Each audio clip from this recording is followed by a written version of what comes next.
Villainous beats, villainous beats, villainous beats.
In the sky, it's a bird, it's a plane.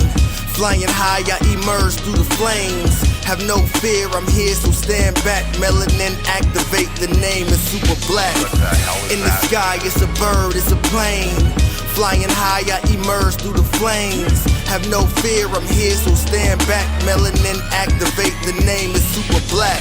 Imagine that, a future that's super black. Long as your skin brown, your superpowers intact. What would your powers be? Just hope it ain't super whack. Spatial manipulation, create a portal that's black. Maybe just super speed, time travel to run it back. Or chi manipulation to keep my spirit intact. As I encounter evils the world face, demons the world makes, I'm needed the world at stake. Rest in peace to Chadwick, they killed all the Black Panthers. Told us white lies, I still marvel at black answers. Suits in DC, pray it lead to a civil war. It ain't no Justice League, what's the need to be civil for? Propelled like the juggernaut, it's clear ain't no stopping this. The world in grave danger, who can stop the apocalypse? They killed all the heroes, the new ones don't really care. But if you need me, put your fist up in the air. Yeah, in the sky, it's a bird, it's a plane. Flying high, I emerge through the flames. Have no fear, I'm here, so stand back. Melanin activate, the name is super black. In the sky, it's a bird, it's a plane. Flying high, I emerge through the flames. Have no fear, I'm here, so stand back. Melanin activate, the name is super black.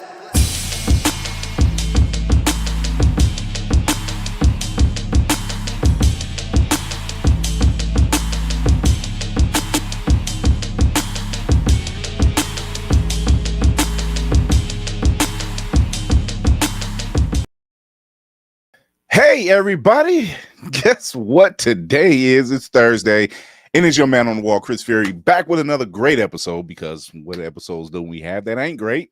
Bird's Eye View. If this is your first time here, shout out to everybody that's over in IG and Twitch and on the YouTube channel. And while you're at the YouTube channel, or if it's your first time here, go over to the YouTube channel, hit that subscribe button and that notification bell. And by the way, thank you for that 1,700. Because Lord, did we triple in less than 2 weeks? Thank you. To those people out there who are watching us, that you enjoy what we're doing, you like what we're doing, and most of all, you're learning about what we're doing. So thank you once again. In that case, with all due repair, I need a bigger ship. And you'll find out soon why. But first off, second in command, what's going on? Hi. Mission. No, I'm listening. I checked in on the Instagram side, and let me tell you about the delay that's over there. It's a delay. It's like Lord. like a everybody. 30-second delay or something like that. It's however long it took for me to realize I was on screen. That's how long the delay was. Oh, hi. Good evening. Hi. How's everybody doing? Yeah. 17 goddamn hundred, eh? Yeah. Yeah. We were looking at what, 695 one day, and then out of the sky blue. Yeah, we here. Y'all came. We got a squad. We got a posse. We doing something right. So let's keep those numbers climbing. Thank you everybody out there for doing that. So tell your friends. Tell your friends, tell everybody. We here to stay. We like Gria the horror. What's happening? Hold on. It's about to be a theme in here in a short minute. You already know. Listen, first of all, looking like Black Beauty and looking like an assassin right there. Okay. That was. I was like, you know what? It's cold outside. I was gonna change into my avatar shot. I'm like, oh, wait a minute, bitch. It's giving looking like a black, but I'll kill you. Out here. I only bring in the best of the best. That's right. Thank you. And these ladies are the best. We follow after your lead, Captain. Quiet. So I enjoy your leadership, sir. With thank you. With that, we are introducing two more to the crew. Whoop-de freaking do. Let's go. Mute. You on mute? Oh yeah, she's officially part of the. She is official. That's how you know. Okay, that's how you know. And that was your initiation, and she's won. You are with us, my child. Yes, because I definitely go on mute the whole time. So. We also have Chloe in the building, aka Shoyo. Hey, Hey, what's up, y'all? The crew grows exponentially. It's the dance for me. I'm not gonna lie. I was just like Lenny, and I was looking at that T-shirt like, wait a minute, this is giving. It's the all black fit for me. Hey, thank you. Thank you. Ladies is one of the things. I might have to let them run the ship one night. I was inspired to do Woman from Afro. Oh, yes. Shout out to Anthony Jefferson, because damn. Well, I got to get the twist out ain't quite ready yet. That's tomorrow. So, that's all good. We got the Games Master coming up. Navy. Hey, what's going on? Navy. We got all the new Queen Melanation up in here. You know, I had to represent. You know, I've been wearing this all day. Oh, look at this. You know. Oh, the milk chocolate squad. We're almost simpatico. Look at that. I missed the black T-shirt memo. I don't. It's the Go last for day of it. Black Real quick. History Month. You all right? Go You all right? You all right? That's black enough. And That's that's black and enough. that You works got it. just fine. That's what's up. It counts. It counts. Who's the one underneath? Is Malcolm, Harry? It's who else? Malcolm, Harriet, Martin, Maya, and Frederick. Hey. Oh yeah. Yeah. Oh, yeah. Okay. Register- No, that Wow. counts. You Register's a in. good place. You That's all I in. You gotta good. say. What we got, Navy? Shout outs to Ray Comics out here. That series Alchemist. This is so dope. TJ Sterling and the crew put this together, y'all. Alchemist is amazing because it is basically a STEM comic, and it is coming about a young man who happens to have a superpower element that is now being hunted down by beings from the future who want to take it from him and take it back to their time. And he doesn't realize, so his X gene just popping up. But this is such a dope. Why does that comic. backstory sound so familiar to me? Huh? Go figure. Who'd have Because thunk it? we live it, damn it. Go check out Ray Comics, y'all. They are TJ and the crew, man. He is always a sweet dude, and I love the art. The art on this is just That does look spectacular. clean. This right here is gonna be Amazing. one of the crew here as their cosplay. So I don't know who's gonna pick this up. Just letting y'all know. So just letting y'all know right here. Oh. Let me He drop a says that- couple pounds. He says that as the challenge. I Knock am off another weak. 20. I can knock Not off another the 20. drop of Jesus. Lord. Listen. All y'all got this. I don't even want to hear it. All y'all got this. I don't even want to That hear it. looked like old girl from X-Men, like she's real tight. So you know, okay, Snatch it gotta down. get my Jennifer Lawrence on. Okay, I gotta Lord. get my same. I'll be real quick. first. I like my queen superheroes to be thick, okay? Because that way I know that y'all have been through. Wait a minute. Y'all wait a have minute, been boo. through. Oh no. Okay. Please, Tiger please stripes believe. Listen, are I haven't gorgeous. been I don't care through what it. says. I love tiger stripes. Let's go. Listen, look, they ain't going nowhere. I said I'd lose 20 pounds. I didn't say I was gonna be a skinny bitch. I'm want you to be a done. skinny bitch. That's what I said. I was gonna I don't try want you to be skinny. everything. I Let's said, let's not that's get it trouble. twisted. The curves is still there. The That walking is- with a Good. problem is still there. Good. Bro. I'll go back to the manufacturer and file a complaint. Just saying. Cinematic assassin. Not What do keeping you on got? Screen, proving it. Hey. Mm. Oh, look at this dude. How you First, doing? Let's get into this backdrop real quick. Okay. Do we make him big? Got my shit Yes. popping real quick. Yeah, And 'cause I listen, I can't knew do that, he 'cause- was going to come through with something. So, you know, I came prepared. I have a whole Black History haul real quick, but just give you something light off the top, you know. Hey. I actually seen that I seen that pop one over Nice. at Walmart. It was The shocking. Lost Years. Wait a minute. The Lost. I mean, Yeah, there you were know, lost years. Yeah. They have it at Target.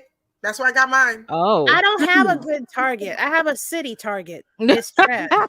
you got a Target, not a Fanny, Target. Correct. Yeah, those are different. And the teeth They're fell like off. they're like No, a- she got a Other bullseye, side, not a I target. don't understand. Yeah. they're like express targets. They're like built different. Mhm. Way different. Look, I As soon remember. as I said And- that, Lady Mandalore got mad. As I said, on "It's not a cue. target is a bullseye. Spartans in building. As Oh boy, on cue. how did I upset you this time? I'm weak. Oh my God! Look at this! Look at this! You're on Look like you're going mute. through Mute. it. Why are Train. you muted? Mute. Oh, talking shit in the Got private chat and got himself a lick. There you go. I'm gonna leave you alone, Desiree, right now because I keep getting you got to be bad, you got to be bold from your side right now. I can literally hear it as you moving. And ladies Hey and now. gentlemen, welcome to the crew. Slow motion Hands are Nene, fired really? too. See, Shout Kara's out to one of the Safari. ones- His B day is coming up. So Yep. Mhm. Hey. he Kira gets got a- that look. If she would stare at you across the room and you would feel her staring, and you look over and go, "Why are you looking at me?" And then you're trying to Mhm. find a little Because exit. I got that. I got a similar look from Lady Mandalore last year at BlurCon, but it wasn't like I did something wrong. It was just like, what are we doing? It was, That sounds about right. it was just I like, believe it.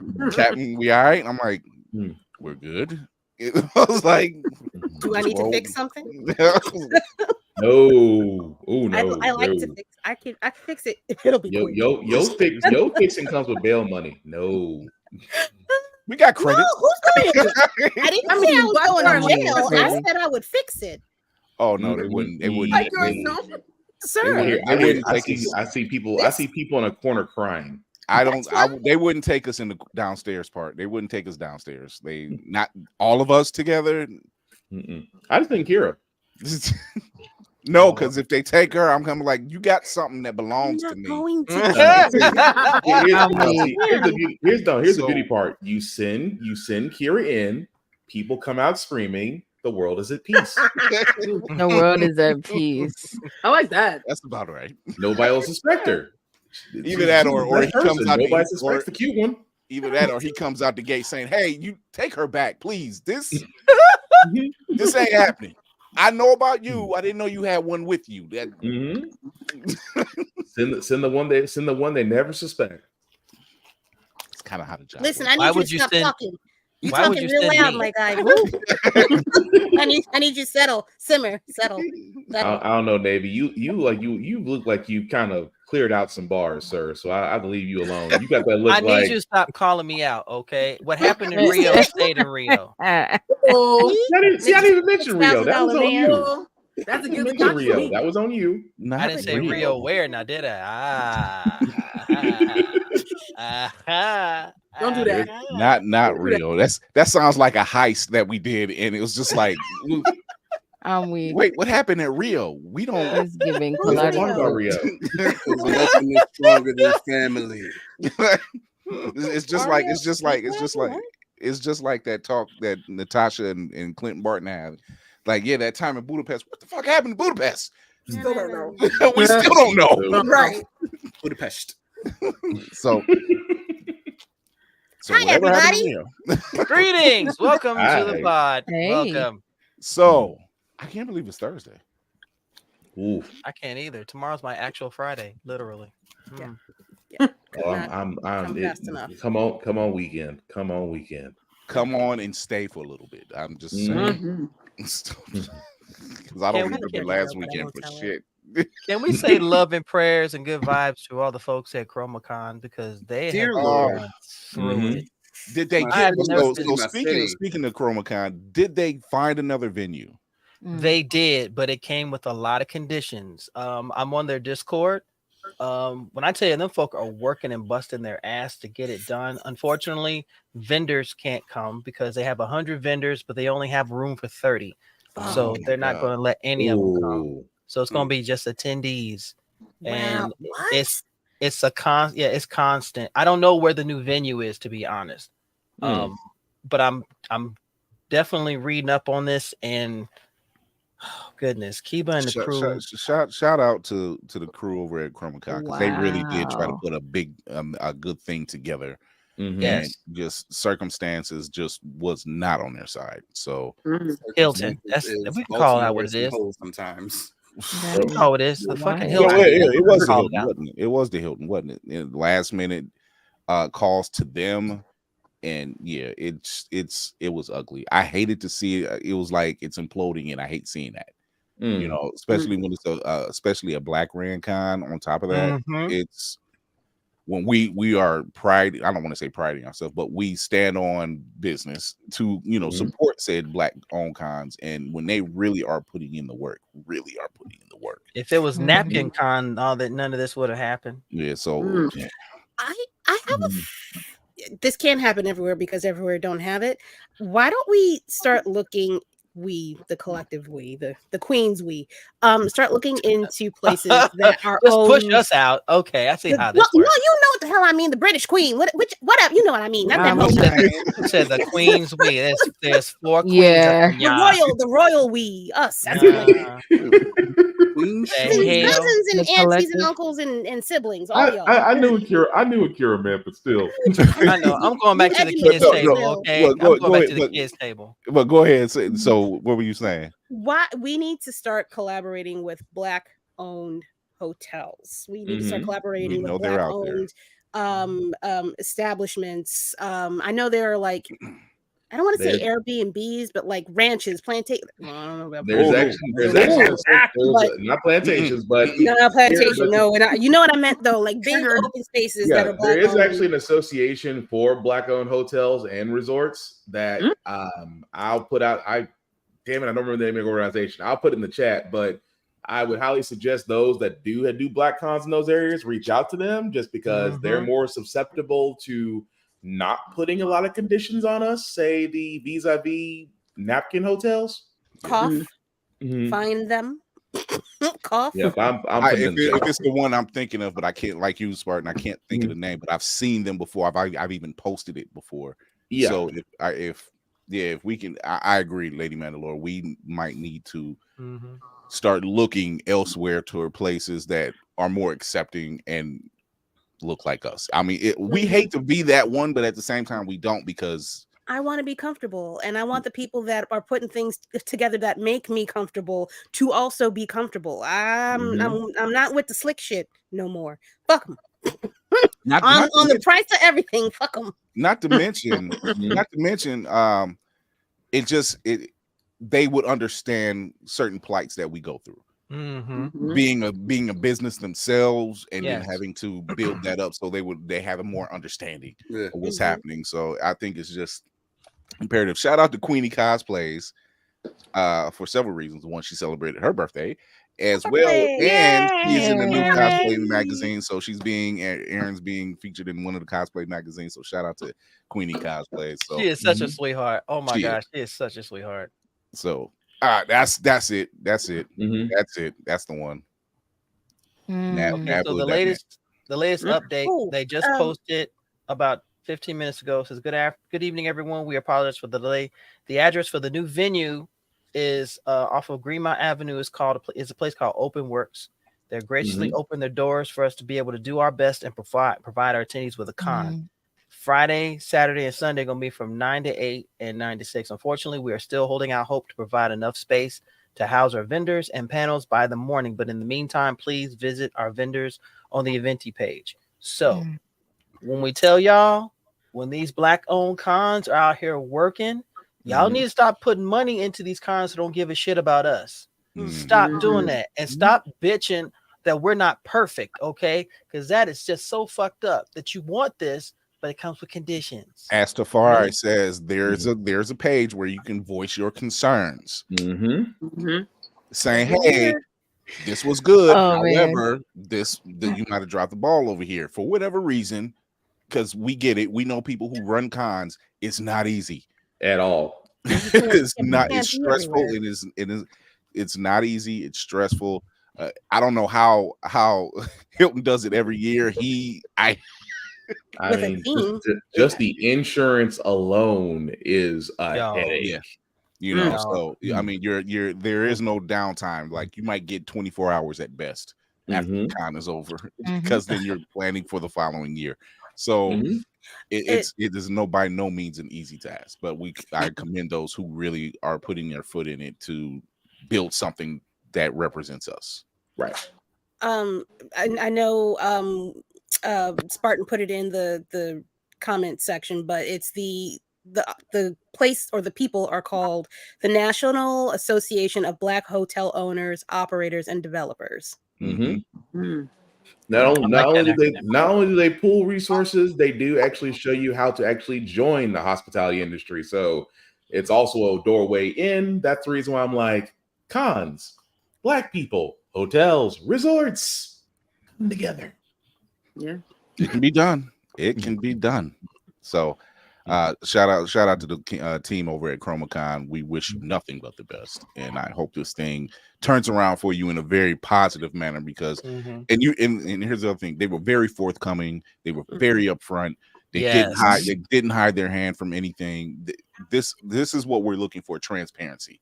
So if it starts to kind of buckle somewhere, at least you're getting up front and saying, hey, we're really trying, XYZ is happening, something. They're not like other places like Black Sands. Wow. Shots fired. For the record, me and Spartan kind of been on a thing today. I don't know what it is. Oh, you know what it is. I know what it is. Cannon and Dr. Umar in a video. First of all, I don't care for either one of them. All of a sudden, you see little Manny pop up. I want to talk about that real quick. So I'm sorry, what? I checked my personal, the Chris Fury IG page. You know, I always clear out my your alter ego. Yeah, it's me. So First thing I seen on that main page was a video, and it was a video with Dr. Umar Johnson and Nick Cannon. Now, they're talking about what goes on in schools and how to, get the young black men and everything else. So far, the conversation has not turned left. I agree what's going on. It's nothing bad, right? So it's going on for a few minutes, and then all of a sudden, bam! Little Manny pops up. Like the video cuts out, Little Manny pops. I didn't even look to see who posted the video. I just seen what's this conversation going on.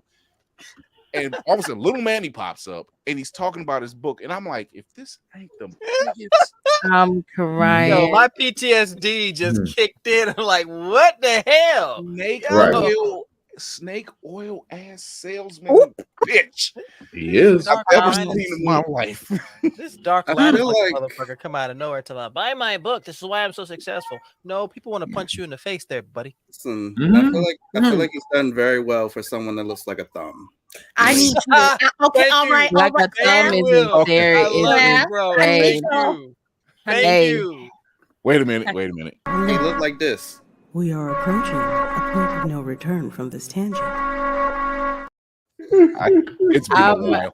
It's been a while. That's funny as hell. Will is the goat for that because I was thinking it and he said it. And so do you know where the interview was at? It was on Nick Cannon's podcast. Yeah. Oh, okay. The three fucking horsemen of the apocalypse. Is that okay? But the conversation that was being had was about teachers and education and educating just young black kids, period.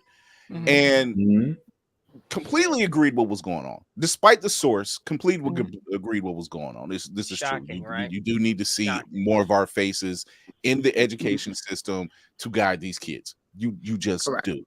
And it's not a lot of black males that's in that situation, which is also true. In most just cases. not them. Just not them. I'm just gonna say that. Just not them. Like I said, despite the source, the message was there. 100%. So and it was, so far I'm like, all right, I'm not disagreeing with what you're saying. I'm listening. Okay. What the? Yeah. And then it went left. I whiplashed so hard. It's like, yo, first of all, Nick Cannon's I Got Too Many Babies podcast comes up here. And then the fact that I'm like, tell me you're going to say something about what you just seen. No, you raised the book up and anyway. I heard your computer. We're going on to the next thing. Buy my book. So I will never get past the fact that Will just said he's basically a talking thumb. Just no, because that's not that. But with a straight face. I do not want that straight. Oh wait, here we go.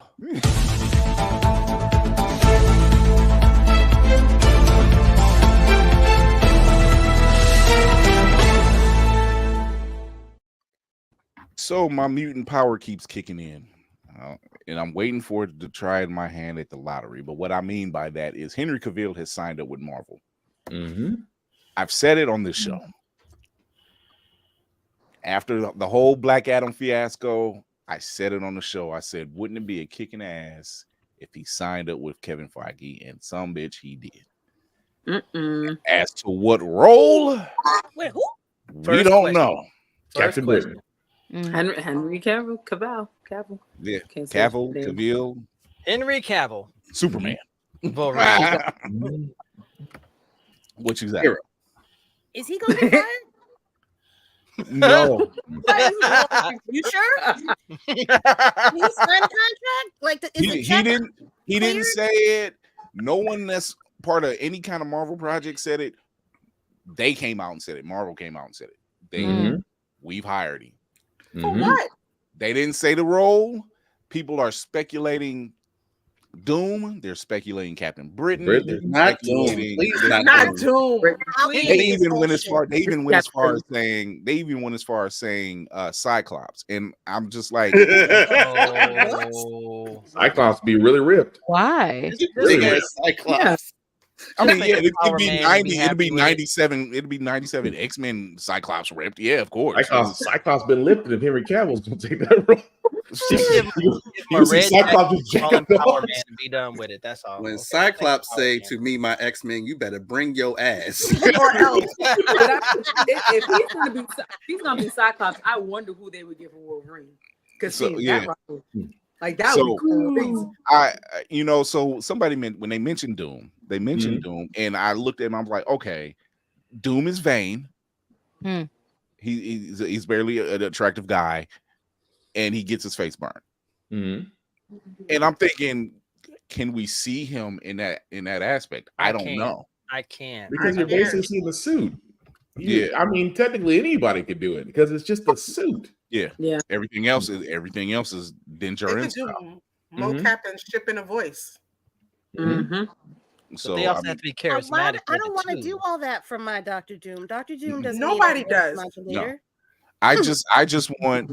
I'm like, oh, and there was the other one, Hyperion. He could do Hyperion too. I forgot about that one. The choice. It's Hyperion blonde though. Squadron Supreme. Well, he's a ginger. So he's Squadron Supreme. I can see it. Yeah. Yep. So I can see. Quasar, yes. Yeah. They do have the quantum bands in play now. They do. Yeah. Oh, I love being black. I swear. So there's several. There's Doc Samson. I forgot about Doc Samson. Yo. Wait. Yeah, he could do Doc Samson. Venture Brothers? No, not Doc Samson. It was hanging out there. I couldn't just let that fly. That's a good move. Doc Samson would be dope, though. I mean, he would make a good Brock. That would be interesting. Brock, you're correct. He would be Brock. You are correct. That's not a bad pick, actually. Yeah. As a villain, he could be Onslaught. BZ says he could pull off a Simon Williams. Yes, he could. I was just saying Power Man, he could pull off Simon Williams. That would be shout out BZ. Great minds think alike, sir. I can see that. Shout out to BZ. He's got an event. He's actually airing in Brightest Day in LA at the Chinese Theater. So I think it's this weekend. So if you're at the Chinese Theater, stop on through.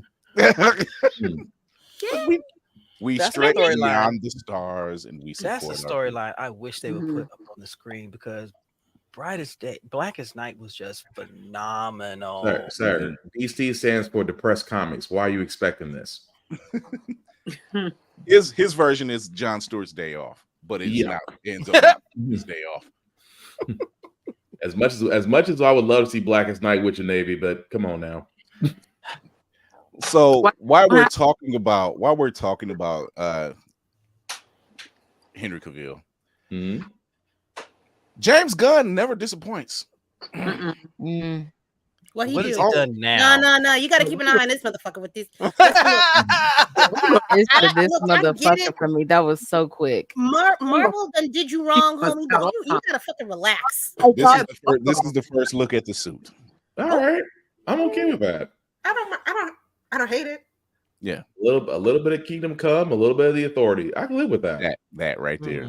He has first looks at the new suit for Superman, which is the title of the movie, Superman, and it's different from every other title because let's face it, none of them have just been called straight out Superman.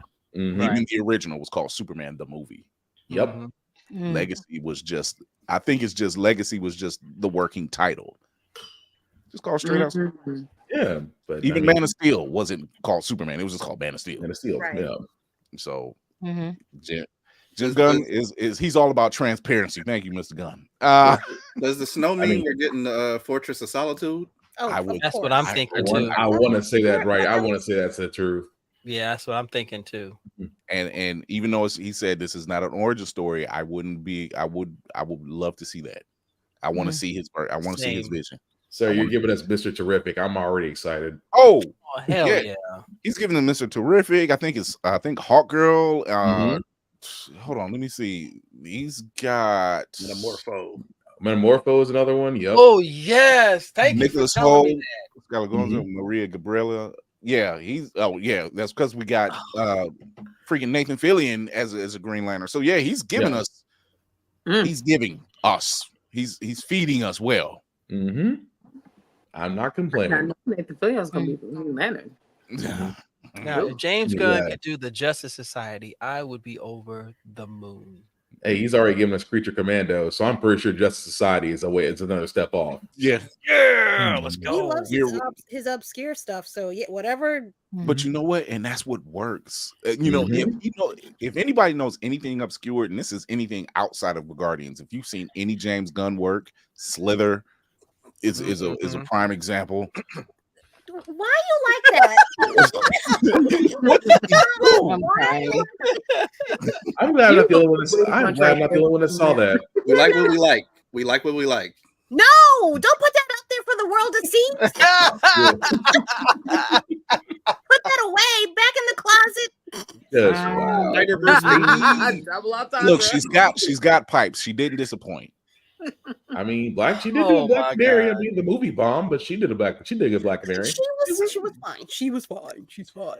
Yeah, but not. I agree. The fact that I was just upset at the studio because I was upset at the studio when they saying, "Oh yes, these fight scenes are on par with John Wick." I'm like, seriously? Lies. Who's that? The studio. When he fell down the stairs. When he fell down the stairs. When they said that the Harley Quinn film had fight scenes that were akin to John Wick, and I had to look at them like, did you see the same movie we seen? Like I said, they weren't horrible fight scenes, but they're definitely not John Wick level. The check that they said must have been magical. The scare. Anybody falling down the steps, I just hear Eddie Murphy in my head. Oh, Jesus Christ, help me, oh Lord, Jesus, please. Oh, Lord. That's all I hear. Watching John Wick 4 and watching John Wick go up them stairs, fighting his ass off, and then fall down the stairs. Me and my wife were in the theater like, son of a bitch. Get up, John. What the fuck out loud with full throated. Yeah. Not just once. Yeah. Why? Because it was. I'm sitting up there. I'm like, you don't have much time to get up. But yes. So, Justice League, Crisis, Infinite Earths will be the last time we will hear the iconic duo of Kevin Conroy and Mark Hamill together for the last time. And which Mark Hamill has already said that after that, he's done with the Joker. He's done. He's actually gone on record and said he can't do it. He can't do it with a clean heart, right? If his brother isn't there, and I think as fans we can understand that. Yeah, they've played off each other, so of course it's like you can't just be Joker to somebody else. It's almost the feeling ain't there. It's too awkward. I already have an idea of who they're gonna suggest to replace them.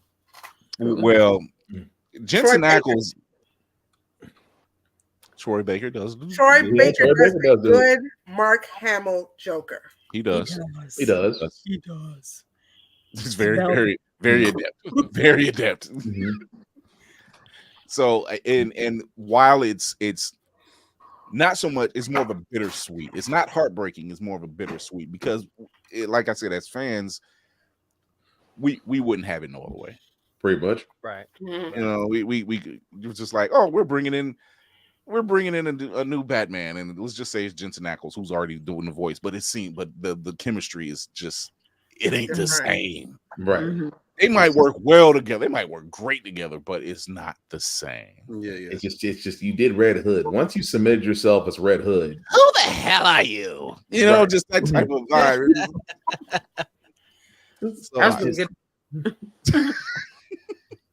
I can only hold that tone for so long. I don't know how that guy does it. Like, no. I heard the director.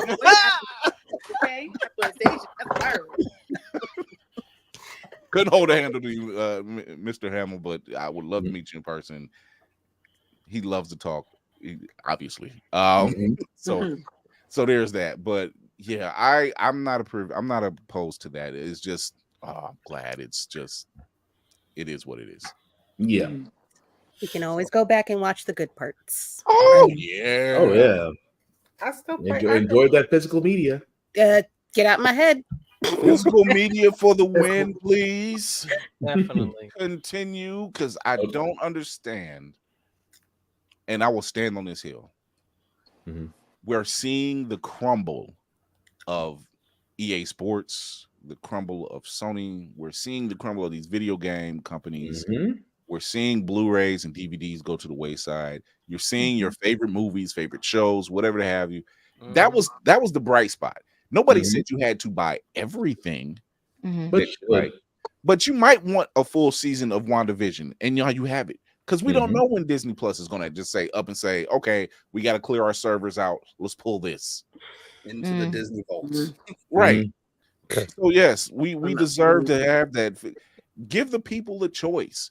Why should you buy your stuff on digital and say, oh, this is just saving space? Guess what they're doing? Saving space. So, and if you think you purchased digital media and you think you purchased it and you own it, you don't. Ask Apple users and Funimation owners right now. I knew you were going to say something. I was waiting. No, that's crazy for Funimation. That turtleneck got a little tight there for a second. I'm just saying. I'm not opposed to buying digital, but I am opposed to you getting rid of physical media in lieu of having digital. I mean, just charge. Look. I'm all about keeping my money in my pocket, but charge me more. If it comes down to y'all wanting money, charge me more. Charge me the extra $5. You're gonna do it any goddamn way in whatever format you give it. You put it out for me anyway. Lucky duck. Who? What, me? No, Trey Mosley. Oh yes. Well, stay alive one more year. Okay. Nice. Good. Yeah. Oh baby. Oh, my sales is up. Is insane. Yeah. But that's the thing, though. It's just that you would think the whole move to digital media is like, okay, well, if you're moving to digital media, your cost should come down. Your costs are increasing. So again, make it make sense. Just like the same mindset of, I'm sorry the E3 went under, but E3 was one of those events that people actually could come and interact with these companies and come away with something. And then the genius let's make it all virtual. Came away with a lot, actually. A lot. But then you go virtual because, this cuts down costs. We don't have to worry about finding venues. You're now causing people to not want to be a part because not everybody wants to look at a screen all fucking day. They want to interact with other people. So you give them something to go for, they'll do it. It's when you have when you had E3. I saw Nicole's face. When you had E3. Well, no, go ahead, Nicole. I want to see what you got to say. Part of the issue with E3 is that they waited too long to open themselves up to the everyday regular consumer to attend their event. It was industry only for so long, and they gatekeep like crazy. It was only the last 3 years that normal people were allowed to attend. And it got bigger because they let regular people in. And I think if they had it for more than the 3 years before, 2020, it would have been sustainable. There'd probably still be an E3 now because there'd be an incentive. Because I knew it was on my bucket list of things I wanted to go to. Yeah. Same. And now I never can. E3, PAX, the Tokyo Video Game Show. I mean, there's a lot. There's a lot of them. They still have the Consumer Electronics Show, but what kind of a backbone does that really have? Because they're breaking away from physical media, technology as a whole. They're just going streamlined with it. We're going virtual. Shut your ass up. But see, that's the thing. Everybody's jumped on board and they forgot the back end. Like that's gonna bother a lot of people, especially when you say, "Oh, we're taking all the Blu-ray," blah blah blah blah blah. Okay, but then you turn around and say, "But you can't keep the digital that you buy." What was the point? Is it really petty that HD DVD can make a comeback right now? For real. Yo, I was real. thinking about that a couple of weeks ago. They're gonna walk up on you like Hustle Man from Martin. It's like, hey, I got that for you, Chief. I got that. I mean, kids born after 2010 are not gonna know what HD DVD is. Oh my goodness. So I'm all about keeping physical media. I'm not against digital. Get that understood. I'm not against the digital. I'm just against you shoehorning strictly digital, knowing there's no other option. That's not right. You can't do anything with that. I think that's exactly why people start making their own digital libraries instead of relying on just like Funimation or Crunchyroll or whatever, because they will literally use external hard drives and just make their own digital libraries so that no one can you can't take it from them unless you take the drive. Oh, it's a beautiful time to see Black people creating servers and NAS systems to actually stream anime from, and I feel so proud. Just look, if we are anything, we are innovative as shit. I swear to God, we will find a way every time. Like they say in Jurassic Park, life finds a way. That's why people are always like, oh my goodness, like y'all think we won't go back to watching anime in parts on YouTube? Like, come on, y'all think we won't go backward? Like, we'll there's just literally die. a whole decade of us like, hey, did you see that? Look, I got this for you. Just 5 o'clock. 5 o'clock. Come on the stream real quick. I got it in the Discord. It's real high. It's real hot. I got no problem going back to the underground fan subs. I have no problem with that. Dude, I used to stream from some weird ass websites with like not con at the end. It was IO, RU. Oh yeah.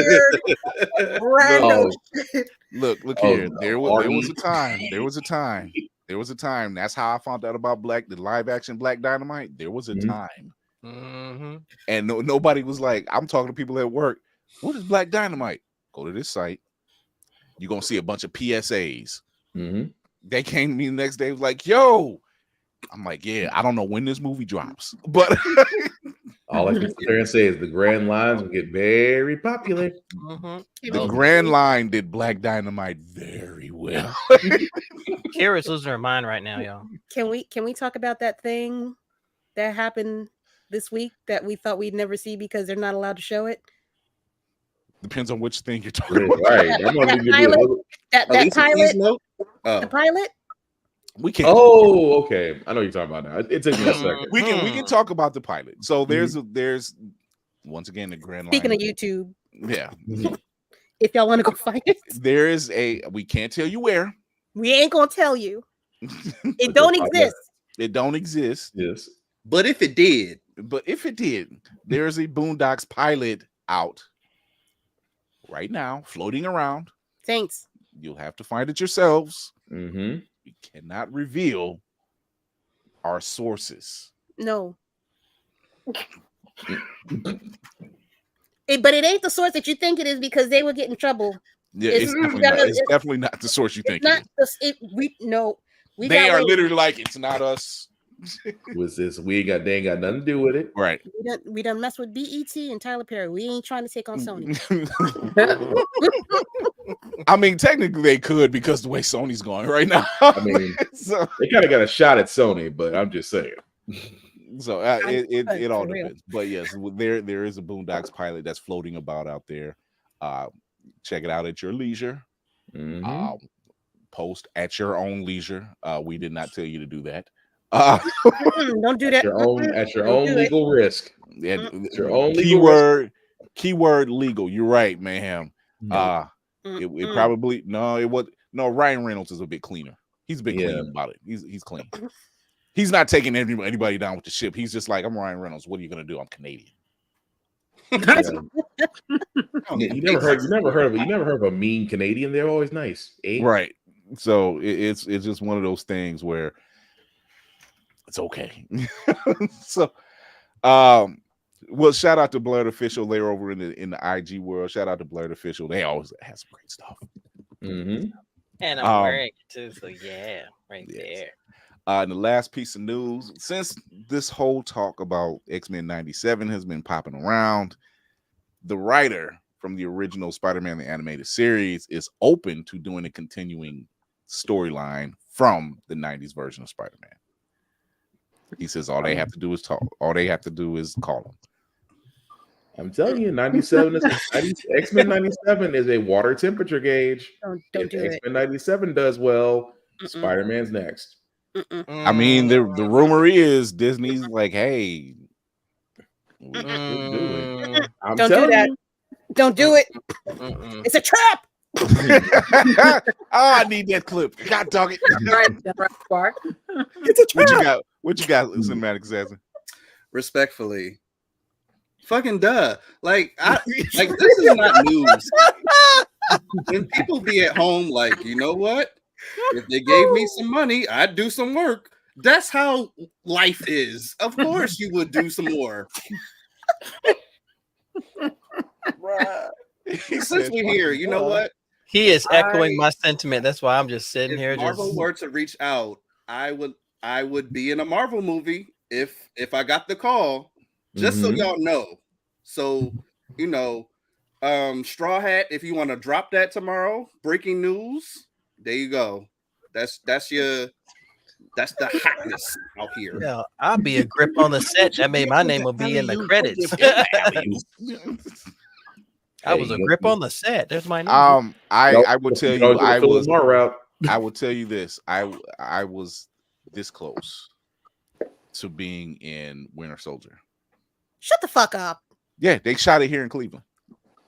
And I tried out for it. And I had an Android phone at that time, and the battery was shit. And I got call. Damn. And I missed the You call. just gave every Apple user ammunition, sir. You really that was the turning point. That was the moment I was in. Okay, who was the company? Wait a minute. Who manufactured the phone? Who manufactured the phone? I can't remember that phone. So that's you know what's gonna happen, Navy? It's probably Nokia. No. When they was what's gonna happen? It's gonna be an Avengers background, and you're just gonna see a Samsung phone dying, and you're just gonna see Bucky go past and say, "That's a goddamn shame," as he answers his iPhone with Apple and fade out, just like mother. It's okay. Don't listen to it. When I seen that, oh, there she is. When I seen that. There you is. Like I had that phone and I had to cut the phone off to save the battery, and I was at work, and then I kept checking it like literally every 15 minutes.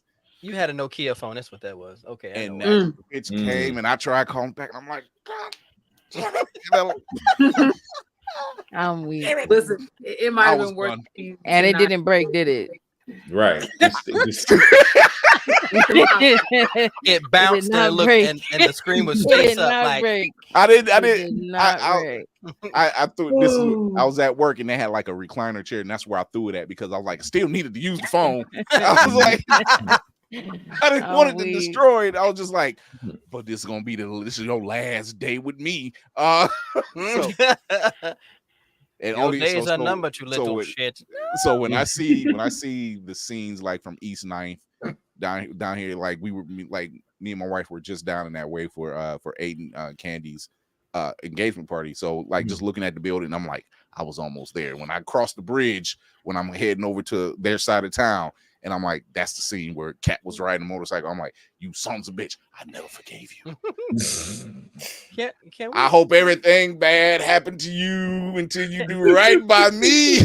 I mean, can I say right quick that Candy B and 8 look so good together. That is not the happy couple.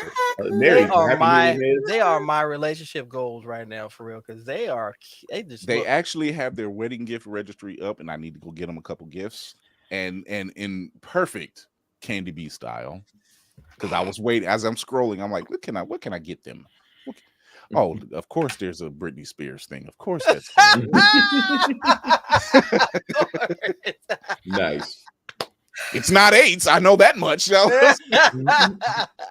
Listen, look, if she can get put on the anime, he can get put on the Britney Spears. It's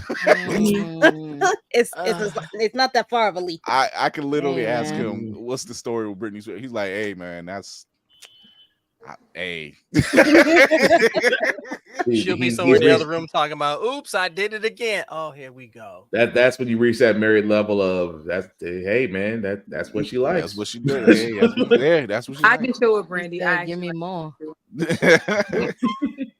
Speaking of 8, he will be playing. He will be performing with Mark Cooper out in Detroit, Michigan this weekend. So check them out. Go to Mark Cooper's IG page. Go to Crazy 8 the Greats IG page. They have all the information there. Shout out to them brothers, killing the game. Mega Ran. Yes, sir. Drop that full track today. Nice. It's streaming. I've been waiting on that song, bitch, boy. Rest in peace to Virgil. Yes. Yeah. Rest in peace to Virgil. He's actually a really, really nice yeah, guy. I've met him in person too. I've met him in person. Yeah. So goodness. Somebody need to talk to R-Truth. It's funny it's funny every time he does it, but somebody R-Truth, it's like you got something great in you. You remind me of the Heartbreak Kid. You keep doing what you're doing, and who's he talking to? The Heartbreak Kid. I'm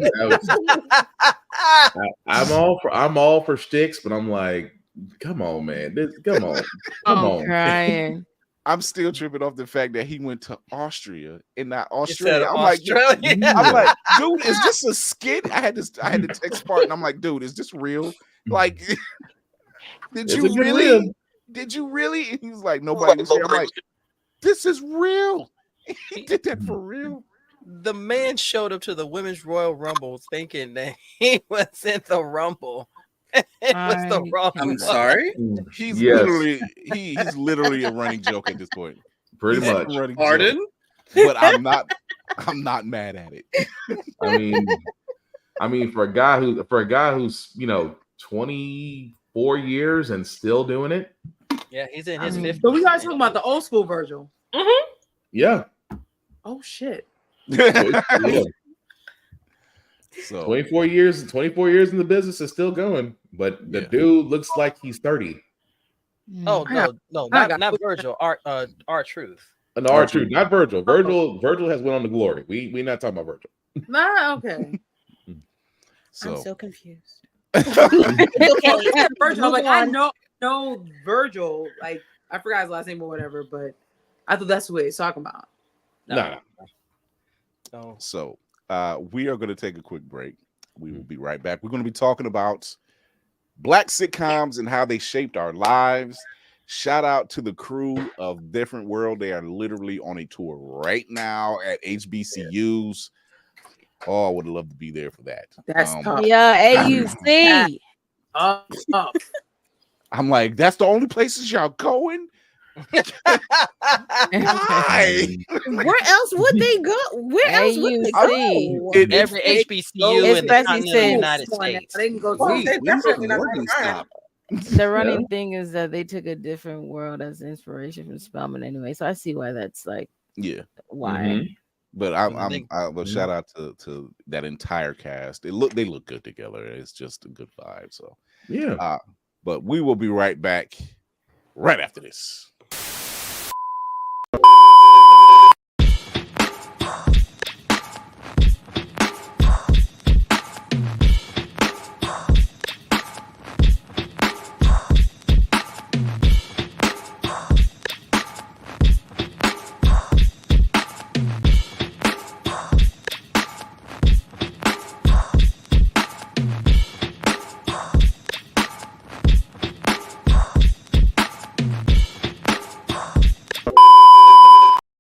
Blurred's Eye View is a proud affiliate of Otaku Noir. Use the code Blurred's Eye View for 10% off on all items. With a different nerd-themed box filled with items made by talented blurs across the country, you surely will not be disappointed.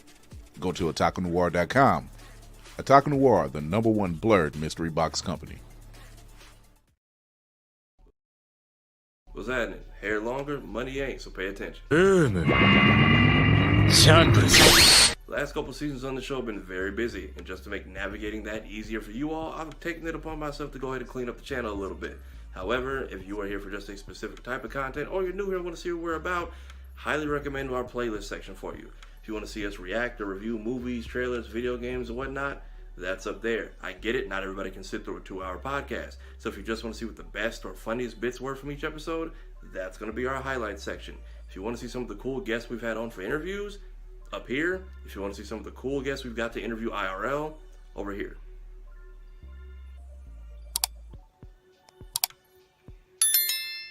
Also, yes, please do all 3 of those. Now, if you'll excuse me, still looking for answers on that. Do you like your pancakes patted, your biscuits buttered, your cakes fluffy? Then you should get Mother Butters. I put that on everything. Pasta, veggies, rice, and everything nice. Mother Butters will get you right.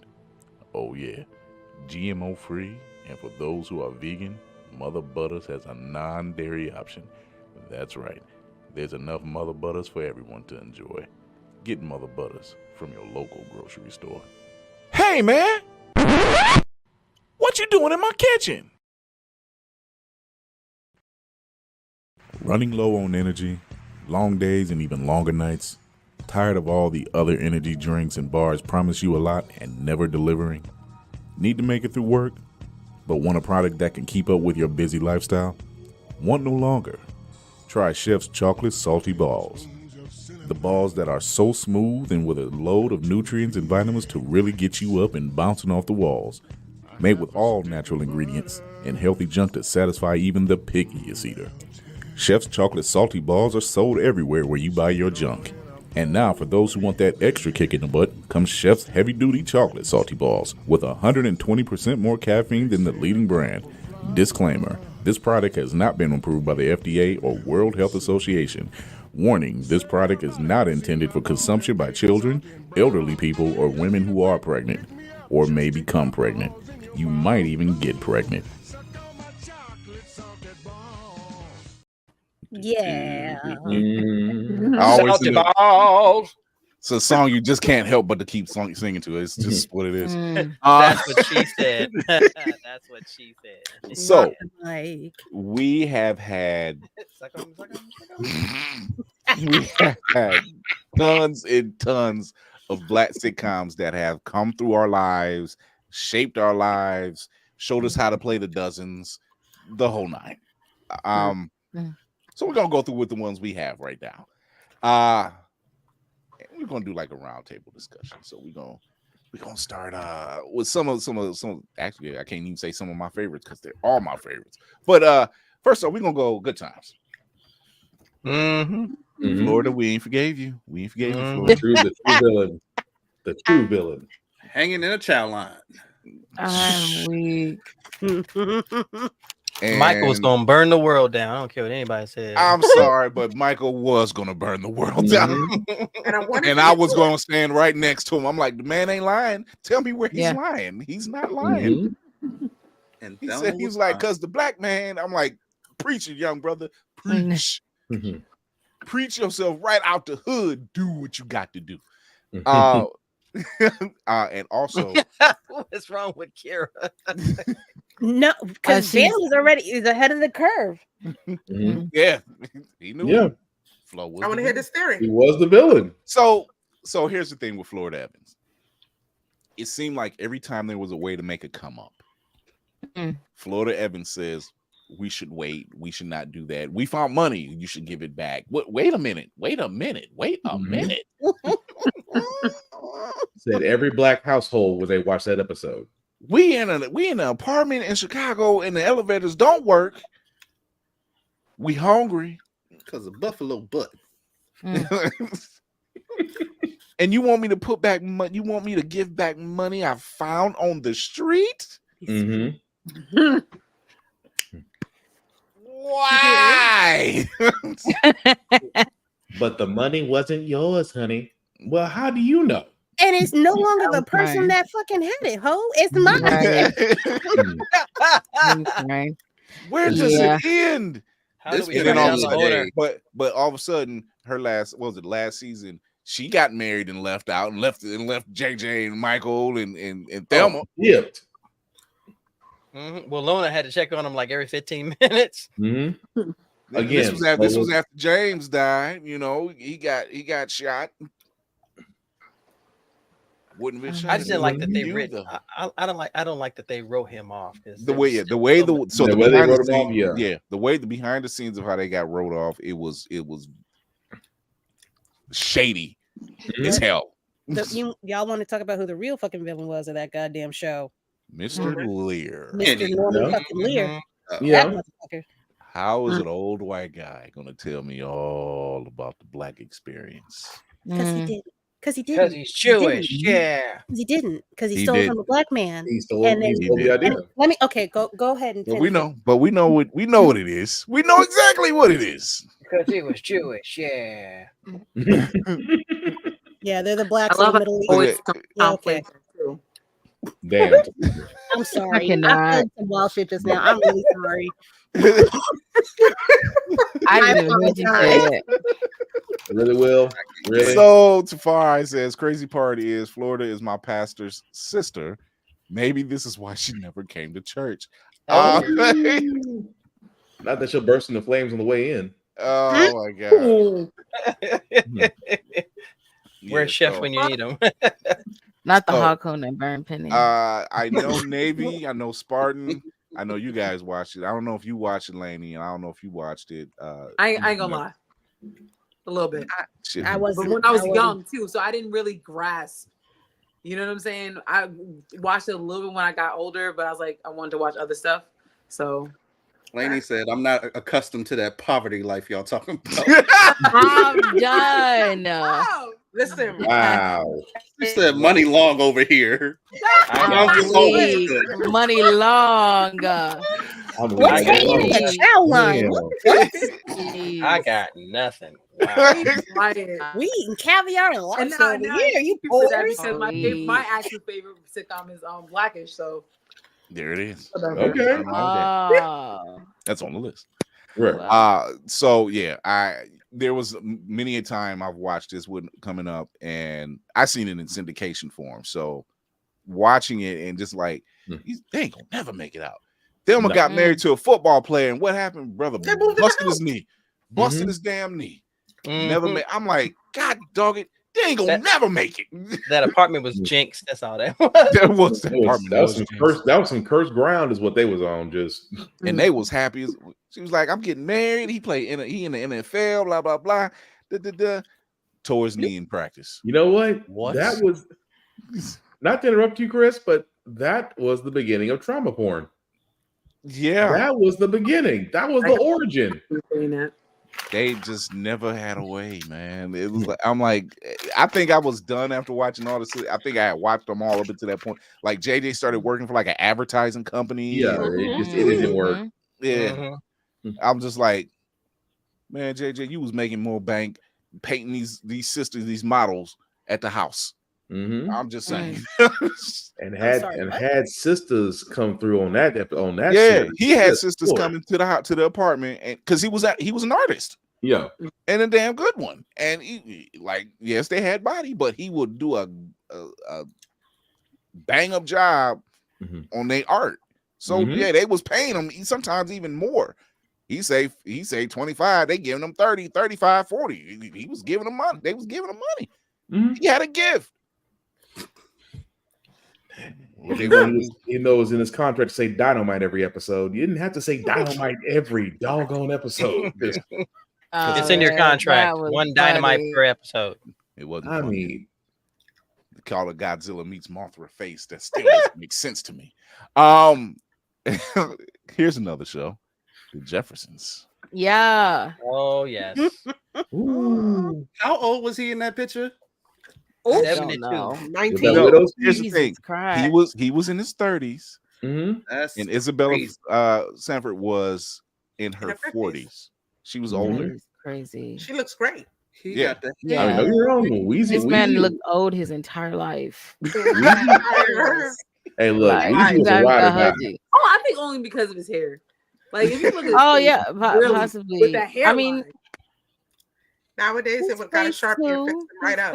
No, he old. He been old. He since looked he was old like his 5. entire life. Yeah, I think I'm gonna have to stick with that. But always Say had old the his always entire had life. the scumbag. I think Yeah. he stopped aging. Yeah. I agree with you, but I think he stopped aging at a certain point, and then it just Right. looked like he's He old. got Yeah. Africans, and that was it. Yeah, Yes. I can agree with that.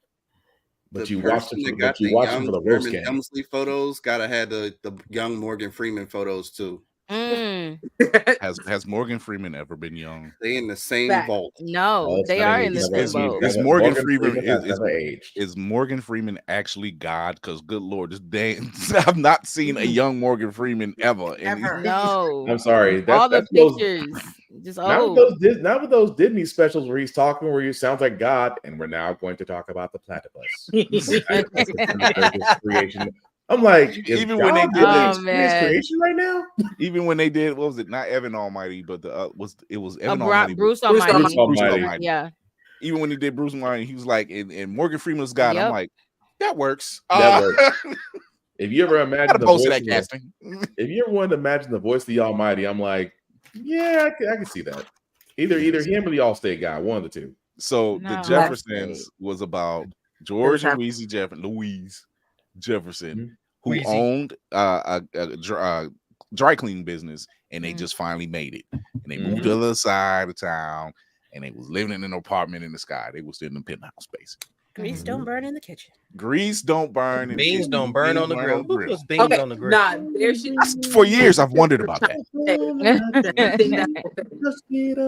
But it worked. You're right about it. If anybody had a time where they can run the dozens, it was Marla Gibbs. I'm sorry, I just Ain't nothing wrong with that. I said we're moving on now. No, moving Better not fall off that bed. Better not fall off that bed though. Let me get a tambourine. Not gonna lie, the theme songs on a lot of these black sitcoms, they slapped every single look. We were watching Amen, the pilot episode, and I'm looking every last one of us behind the scenes. We was all Yeah. turn on your light. We know how to make a song. Okay. I mean, We know how to make a catchy tune. It was like everybody was like, You know how to make it. But still, I mean, we on the 2 and the 4, not the 1 and the 2, 2 and the 4. it was always on. And you know what the funny part is? That's how you know, as a people, we never need practice because everybody was on beat. Yeah, because like I started singing it, and next thing you know, I look at the screen, Whoopty singing it, Lady Mandalore singing it. I'm like, too bad I can't hit live on this part. I can't. We're moving on. We was moving. Yeah. Boy. I was just like, I should take it back just to play the intro again. But yeah, so they ended up the one time I would see people just go at it. One of the few shows I like watching when they go at it, and it was Florence and George, and they would go at it, boy. And I'm like, she never lost her job. And No, Florence was the main character for me. I didn't care about either one of them two. They fine. I will clean this house, and you better not mess it up. And what if I do? the look she gave. Find out. Find out, right? So that I can still watch that. Even the one episode they had where they were doing like a flashback episode, and it was the day that Martin Luther King got shot. Oh yeah. Yo, they did not shy away. They did not shy away. And it was just like, you thought you was getting funny, ha. No, you were not. Straight serious. They got real on that one. Like and George was pissed. My guy picked up a chair flew through the window. I'm like, yo, my guy's his own business. Yeah. Yeah. He went down there to save the business and ended up flinging the chair through the window because he said the hell. He was like, they killed him, and he damn. I'm like, years later, decades later, you still feel that. So here's another show I love. My father raised me on Sanford and Son. My mom. That's favorite. You hear that Quincy Jones playing, you knew what time it was. Now, almost say if you like the back and forth, if you like the back and forth, between Florence and George. Nah, they can't hold a candle. Fred and Esther. To Fred Red and Esther didn't like. Red and Esther was enemies. Frenemies split. I never they were got frenemies before frenemies were frenemies. Lord Santa, why don't you just get up and die? Well, if I look at you enough times, I might do it. They would go in on each other, and I was here for it. I'm like, ooh, this is how you talk trash. You don't let up. Every moment I get, Fred was like, every moment I get. Every time he was talking about what he made for dinner, I'm like, this smelled like one of my aunt's house. I can tell. You got ham hocks and greens and corn. Yeah, I can smell that. Now I gotta go watch Harlem Nights because that's the closest I'll get to San Francisco. between him and Delarice. Good stuff. Mm-hmm. Damn good stuff. But yeah, I don't. Who watched Sanford and Son on this panel? Duh. My dad did. I didn't watch it. My parents did. That's what I'm saying. That was one of my dad's favorites. When talking about, like I said, my mom would watch the Jeffersons. So it was like Jeffersons during the day, in the evening, it was Sanford and Son. So I'm like, oh, so I'm just learning how to talk trash verbatim. Thank you. Then when I hit 16, why is your mouth so smart? Y'all showed me. I'm weak. This wasn't. I didn't design this. Y'all groomed me. You said this was okay. You also, I saw you laughing at it. Y'all let me watch this man that could systematically destroy somebody with one sentence. That was me learning. Giggity. So you said giggity. Giggity. Oh my! It just works. Don't fault me. No. Here's another one, and it's quietly unsung, but it's slept on. Pardon? That was really good timing. The way I looked at Mayhem, I was like, "Is this Bluey? What is you doing?"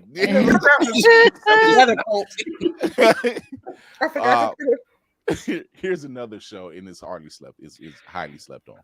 Hanging with Mr. Cooper. Yep. The original Steve Harvey show. The original. Right. Let's get that right. And take the man show. and we say that because he was an ex NBA star. That's a top who got injured, came back to his hometown where his cousin stayed with his cousin. She got him a job at the high school, and he had a thing for her best friend, which was also a roommate. At which point he later marries Steve Harvey. Again, the ex-jazz musician comes back to his hometown, stays with his old school buddy, get him a job at the high school that he works at, falls in love with the principal, who was an old girl that he went to school with, because same thing happened on Mr. Cooper. That girl, that roommate, was somebody they went to school with. Later on marries her. I mean, it's just sitting there like plain as day. And we don't make rules. I mean, and he didn't need it. And the thing about Mark Cooper was he did not need a hairpiece. Man, you thank you, Cat Williams, for that lovely treasure. We thank you. Shame.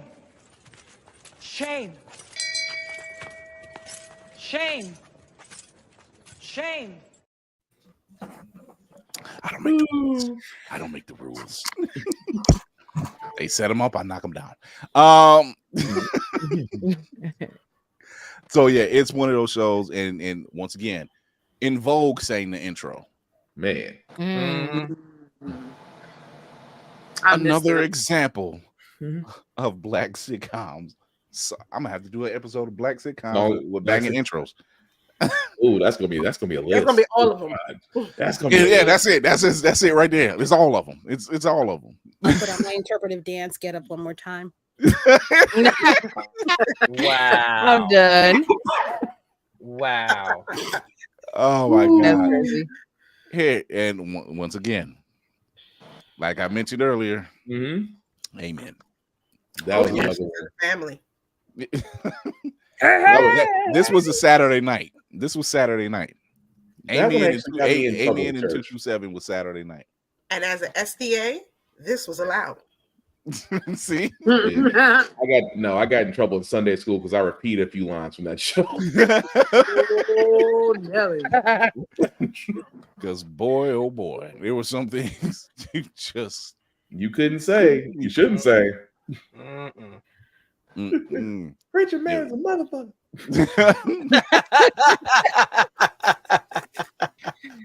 Oh man. Also, because StreamYard would only let me grab so many images, but there's another show which was I used to think was a sequel to Amen, but it's called Good News.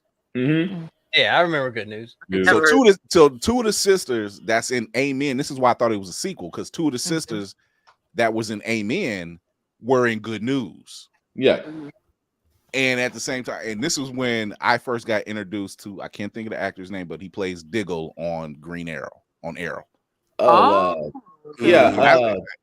David Ramsey. David Ramsey. He was much smaller. He was still tall. He was just much smaller. Like the David Ramsey we got on Arrow, I'm like, I don't know where that beast came from. But because I'm like, oh, that's I'm like, damn, dude, you're huge. Yeah. somewhere between Good News and Arrow, man, been lifting. Yeah. It was like, okay, you got it. But yeah, it was the same venue. And it was in that same vein. You know, just taking place in the church setting and just having comedy, whatever. And he was like a new preacher in the church and stuff like that. So I used to think about those at the same time. And was like, wait, is this like a sequel? Is this what happened? I don't know. Like the sisters are still around. Are they? I don't know if the same people. I don't know if they confirmed that was a spinoff or not. Now that I think about it. I don't think they did. Another one that's unsung. The Parenthood. Oh, nah, yeah. Robert Townsend. That's so crazy because the two teenage leads, you saw them everywhere in the 1990s, and I feel like I did not see them anywhere after that. Reagan Gomez is still doing Gomez Precinct. A lot of us did. a lot of us did. Like Reagan Gomez did something recently. I think she does voice work. But she's still in the business, just behind the scenes. But Robert Townsend, and there is a shout out to Questlove on his podcast. He just had him on, and he was talking about the Parenthood. He said it put him in the vein. He said he was inspired by the Cosby Show, as many of us. This is before the pudding pop, the debacle. It's before all of that. You put all of that to the side. What he was talking about was true. Everything that was in the Cosby Show was very positive. It, exposed you to a lot of culture, a lot jazz culture, dance culture, African culture, you name it. They've had greats on there. Like you didn't see a lot of that on any sitcom, black or white. So who else was gonna have Stevie Wonder on? I'm just saying. Ooh, with singing along with it, just sing along with him, like just sing with me. On the one. Jamming on the one. Oh my God. Jamming on the one. So yeah, he said okay. So he said Kenny Blank is a great composer. He composed the show theme. Okay. Oh, okay. Big Worm was a stable at one point. Yeah. Faison has state paychecks. That's all. Yeah. He seems so upset now. I don't know.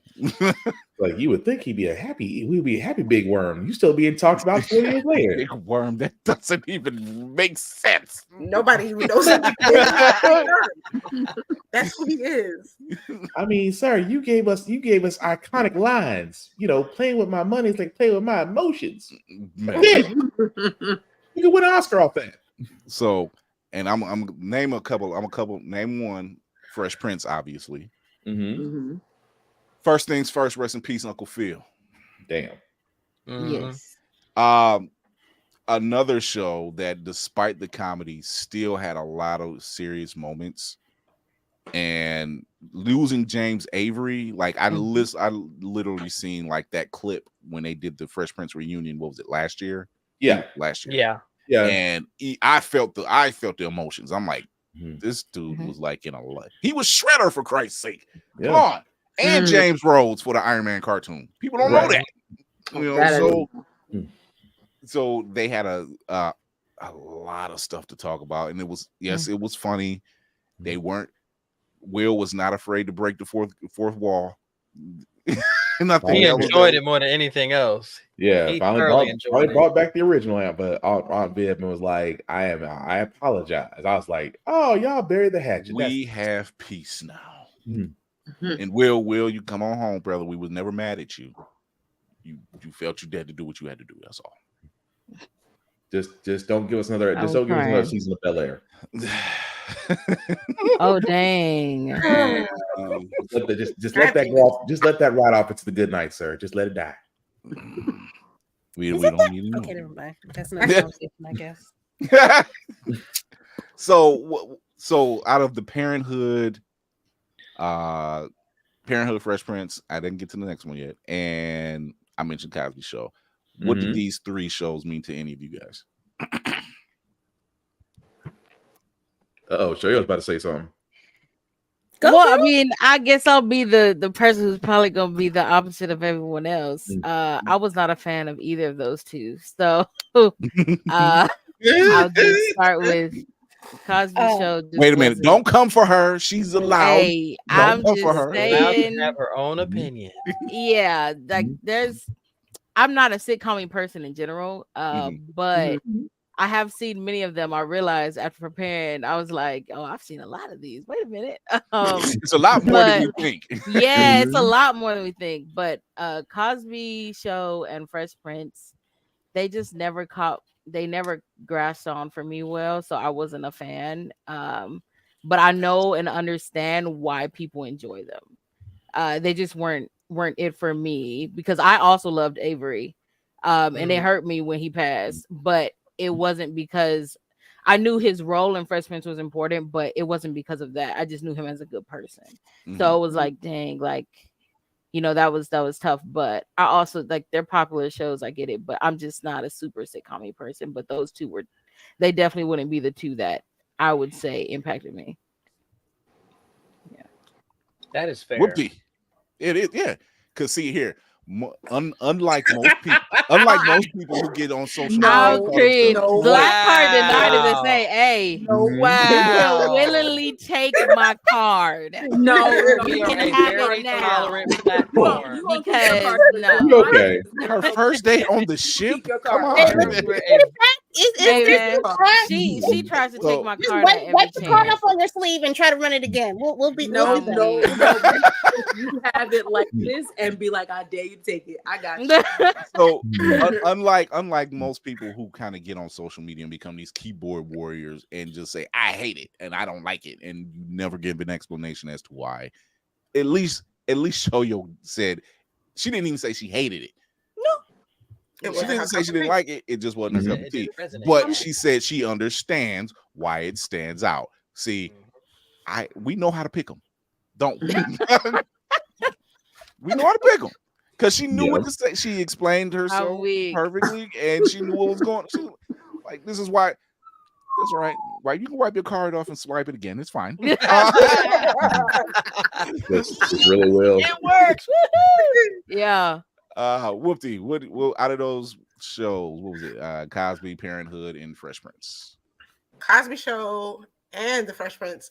Cosby Show more so because at the time it reflected my family a lot to me, in the fact that both my parents were in the house, both of them had semi-professional type of jobs. No, don't even start with that. I'm crying. They said money long again. Money long again. All right.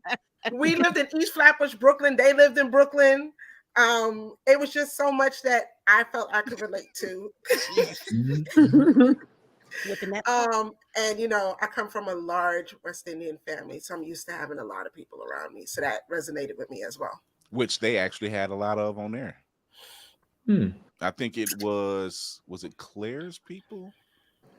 No, it was Elvin. That was another thing. It was Elvin. Elvin's father was from Trinidad, and that accent was on point. It was correct. It was Elvis. At Elvis which got point roasted on that you talk about coming in the gate wrong and got set straight. Don't you want? Well, you know you don't have to make him a plate, right? Excuse me. I'll never forget that scene. That was that scene where Cosby's character just did this like. Oh well. He sat back. He just sat back. And like, okay, that's an infamous scene. I think everybody knows that scene. Oh no, everybody. No, that's not the. That's not the scene. That's one of many. That's one of. Look at Elvin. That's I don't one have of to the make many anything scenes. for me anytime, anywhere, no way, ever. I was like, yes. It spoke to me. Claire had shot for everybody. And clearly they had kids that were my age. Yeah, Vanessa found out the hard way. I'm a Vanessa. Oh, did she? She had big fun with the wretched. Yeah, big fun.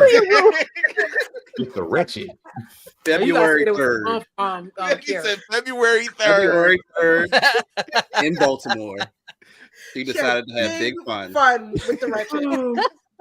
I just love the fact when she was gonna say something and Claire reached at her and Cosby held her back. I said, "Oh, that's death." I was deaf.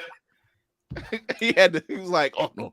Yo, she almost could have made it if she didn't turn around and be like, "Can I have my punishment now, girl?" Like, just go to bed. I was like, "Oh, yelling at Rudy out the corner of her eye." I went to bed. I went to bed. I'm sorry, right? Every child when they heard Claire do that, like, you know what? Where you going? Yeah, let's go. Rudy got the hell out of Dodge. She was like, "You get to tell me not twice. to die. Thank you very much." I don't care if I'm the baby. You ain't got to tell me twice. Kara's going to bed now. You see, Theo was nowhere around. He was like, "Oh, he found out the hard way." I know where this is going. Right. I still need to find out where that Gordon Gartrell shirt is at, though. That monstrosity of a shirt. One guy at Dragon Con cosplayed in that Gordon Gartrell shirt. Oh yeah, Channing was on the floor. Yes. Yeah, Channing. Sharp Here's the question: was it tucked into his socks? He said into his socks. You know, I asked the question. It probably is. He will neither confirm nor deny. Oh God! Every Dragon Con, he's got that on. Like, damn it, Sherman. He's almost like it's like a costume. I've been summoned. I've been summoned once again. It was definitely one of them things. Cinematic Assassin. What you think about those three? Cosby, Parenthood, and Fresh Prince. I mean, Denise was fine. But no debate. Still is. The Fresh Prince for sure. You know, as a fellow Will in this world, I was always waiting for me to be called up by my rich relatives to free me from this poverty-stricken life, but it just never really happened. So I just lived vicariously through my on-screen brethren. You know, brethren, that gold and blue silk shirt. Yep. Mm-hmm. Oh my God! Yeah, that unfortunately episode was hilarious. I have not laughed that hard because look on his face when she brought out that shirt. I can recreate it. Yeah, when she went in the room and started talking to Vanessa, I knew it was up. It was up. Ooh, wow. It's a wrap. It was. But see, I was the same way. I'm like, you spent $90 on a shirt. Even by today's standards, that's wild. I'm like, it's kind of wild. Pair of pants. It looks like a knockoff shirt from Amigos. I'm just saying.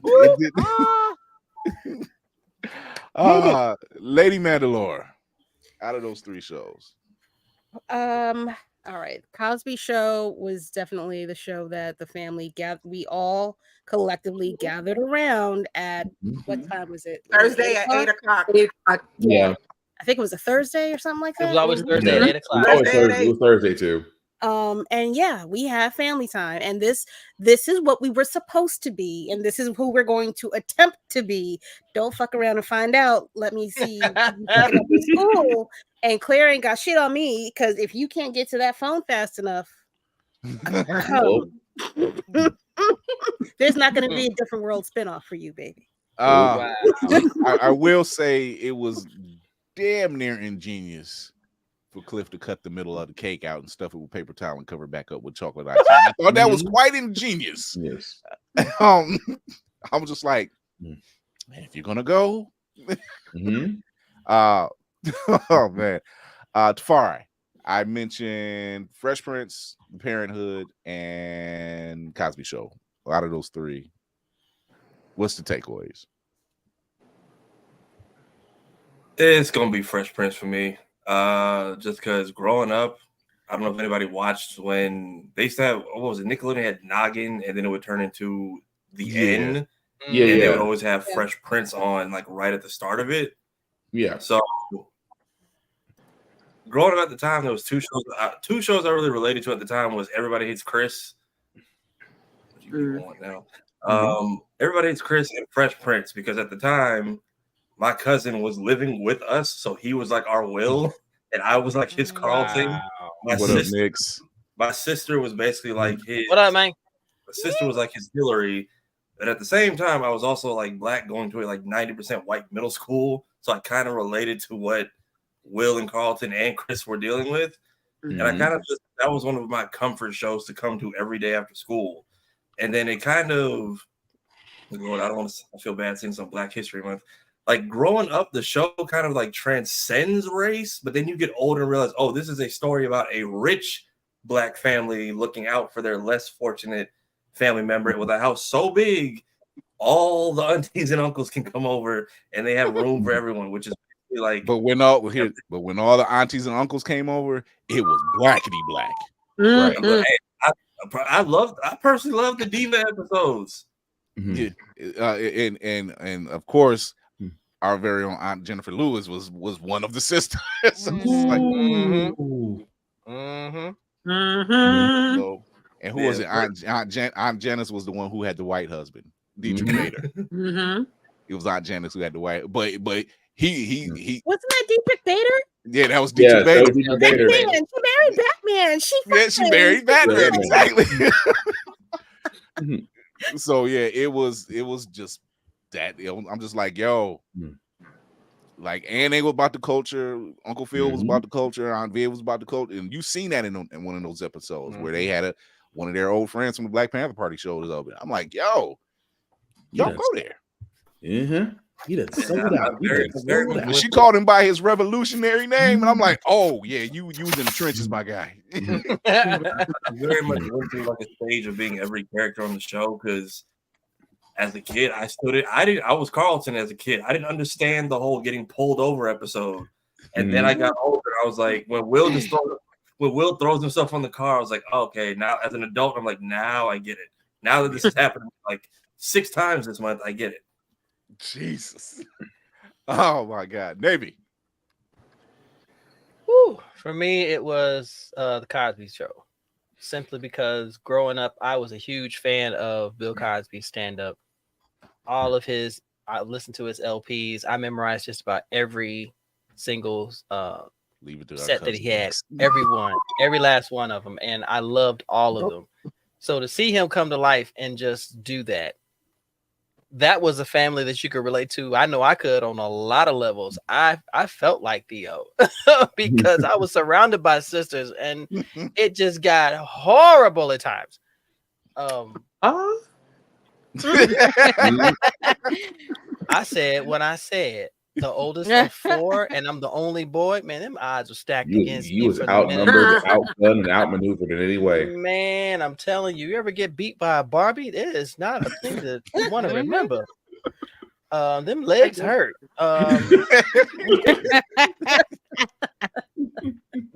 Them knees were brutal, but that's what I resonated with the most, because when you sat down and you watched this family and everything that Bill created, it was a beautiful thing. It was something that we all wanted to see. And I looked forward to it because let's face it, that's a family we all wanted to have. It's true. This is true. Lainey. I have fond memories of rushing home from dance school to get to Cosby Show. So that's one thing. But I will say Fresh Prince. I felt like Tafari in a sense that I felt like I was Carlton. For me, Carlton represented you're the black kid, but, and so that's why I definitely bonded with Shoyo. Like, we not gonna take Shoyo's black card. But We didn't take it. I don't give a shit, yo. I'm crying. That's when y'all even said with 8 and Brandy about Brandy liking Britney. I was that kid. I liked a whole bunch of music. You know what I'm saying? So like, you know, and I would sit there and dance crazy or dance cool or whatever. And so like, especially when I seen doing the Carlton, that was my thing. 'Cause I'm just like, yeah, you got this vibe that you just didn't give a shit. You was who you was. And people would be like, oh, you cool. Or people would be like, oh, you don't feel black to me. So I always sometimes in the middle and I don't know what the fuck he's laughing at. So I'm crying. You know, was Tom Jones playing in your head when you did the Carlton dance? And I'm glad she said that because I'm glad you said that because there's like the one episode where they're pledging, right? And That like, was another one. And they're like tearing into Carlton, but Will was pretty much like, look, if anybody gonna do it, it's gonna be me, but I'm not gonna allow nobody else to come down on him, you know, and that's just what it was. And I'm like, but there was some really standout episodes.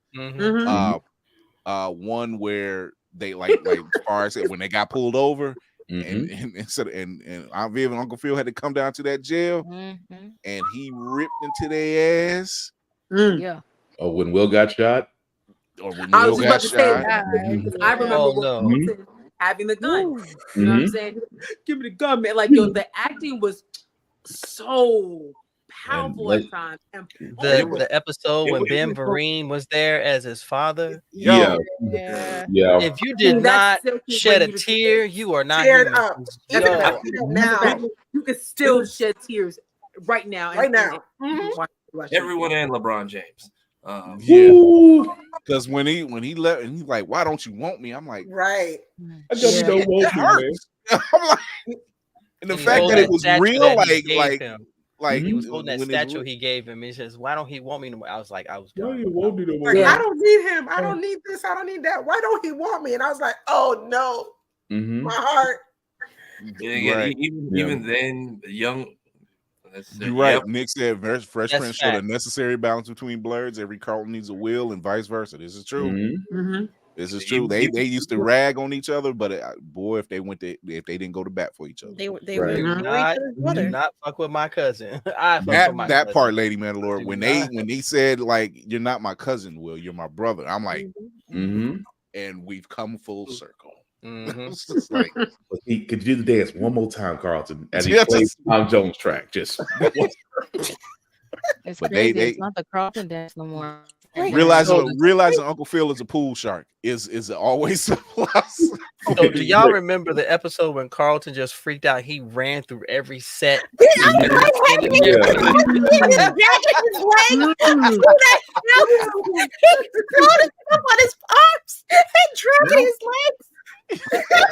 do you have the ability to basically dog paddle yourself across a linoleum floor without using your feet for a good distance?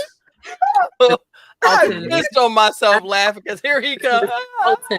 That's why I say they broke the fourth wall so much.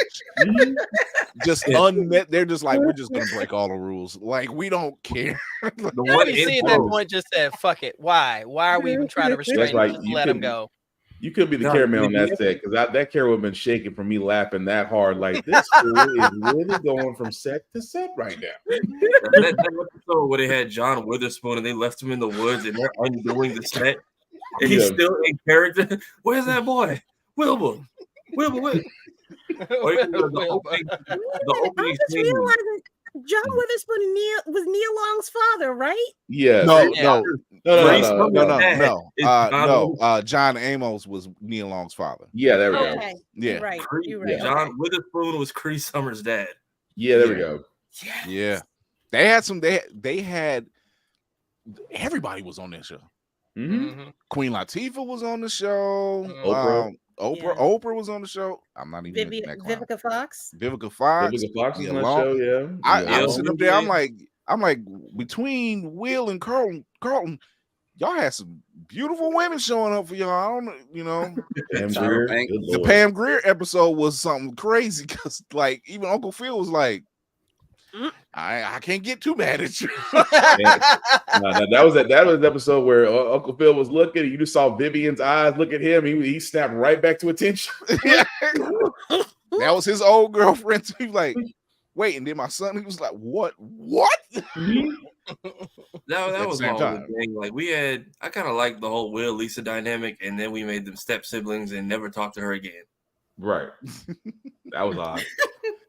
Oh, that was odd. Oh, Trevor dying as he's proposing. I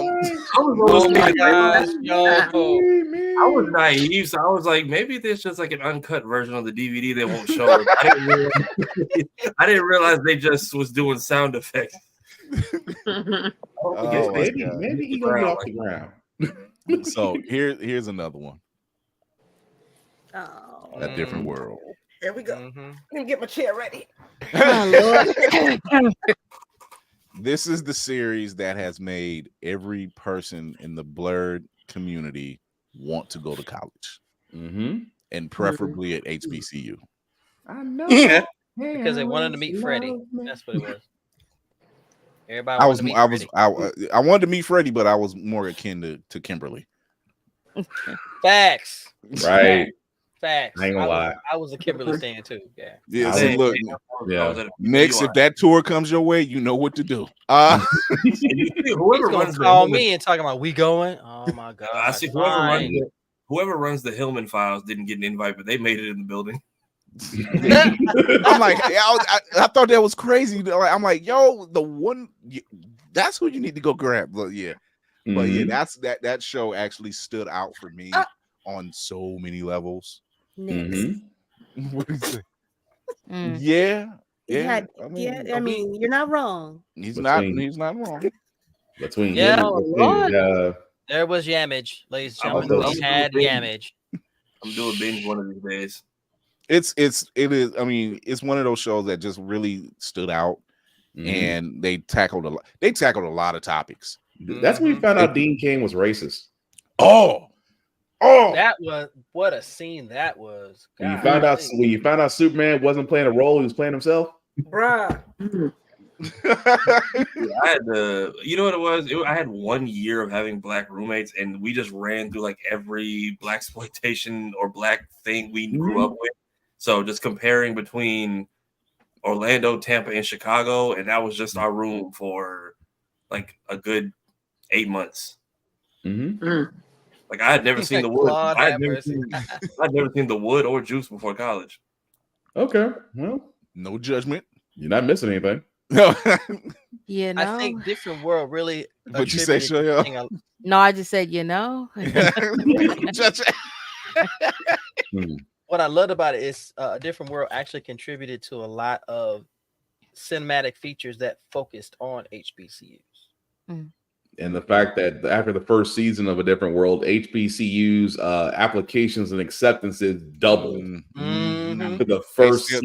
They talk about that to this day. The impact that show had on the black community, like immense. 100%. When you talk, go ahead. Oh no, I was gonna say like I went to Spelman, and though like I feel the same way about A Different World like I feel about the other ones, but it is a very huge. I'm sorry, okay. Personally, I'm sorry. I can't let you think that I'm not a sitcom person, okay. But I will say like its impact in the AUC, which is why I said I completely understand why they're going there first, at least, and like its impact on Spelman. Like I remember going there and like at orientation, you go, oh my God, A Different World.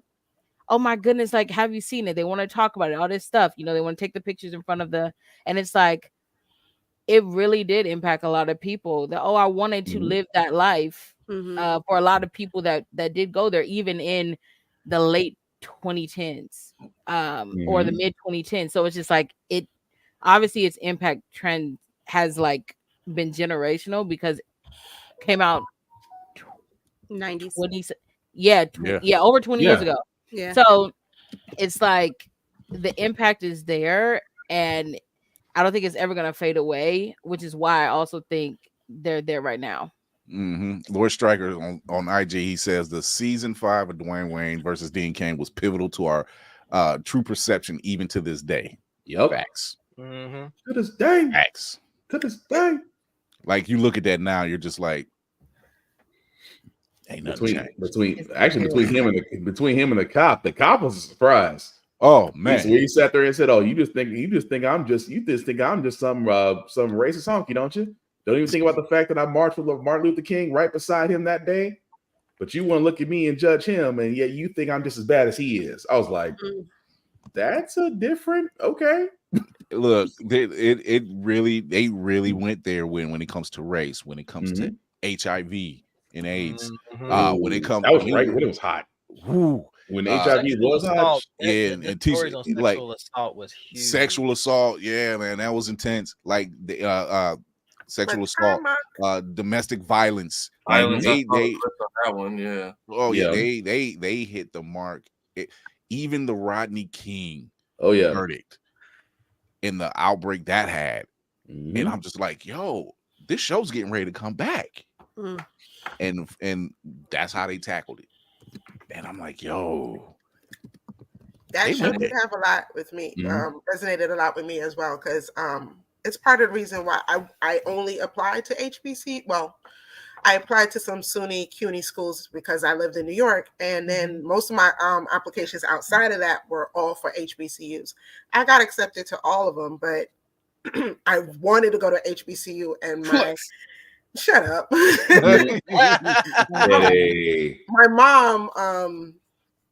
My mom, she didn't understand that concept of having historically Black schools because she wasn't born here. She didn't get it. She didn't get it.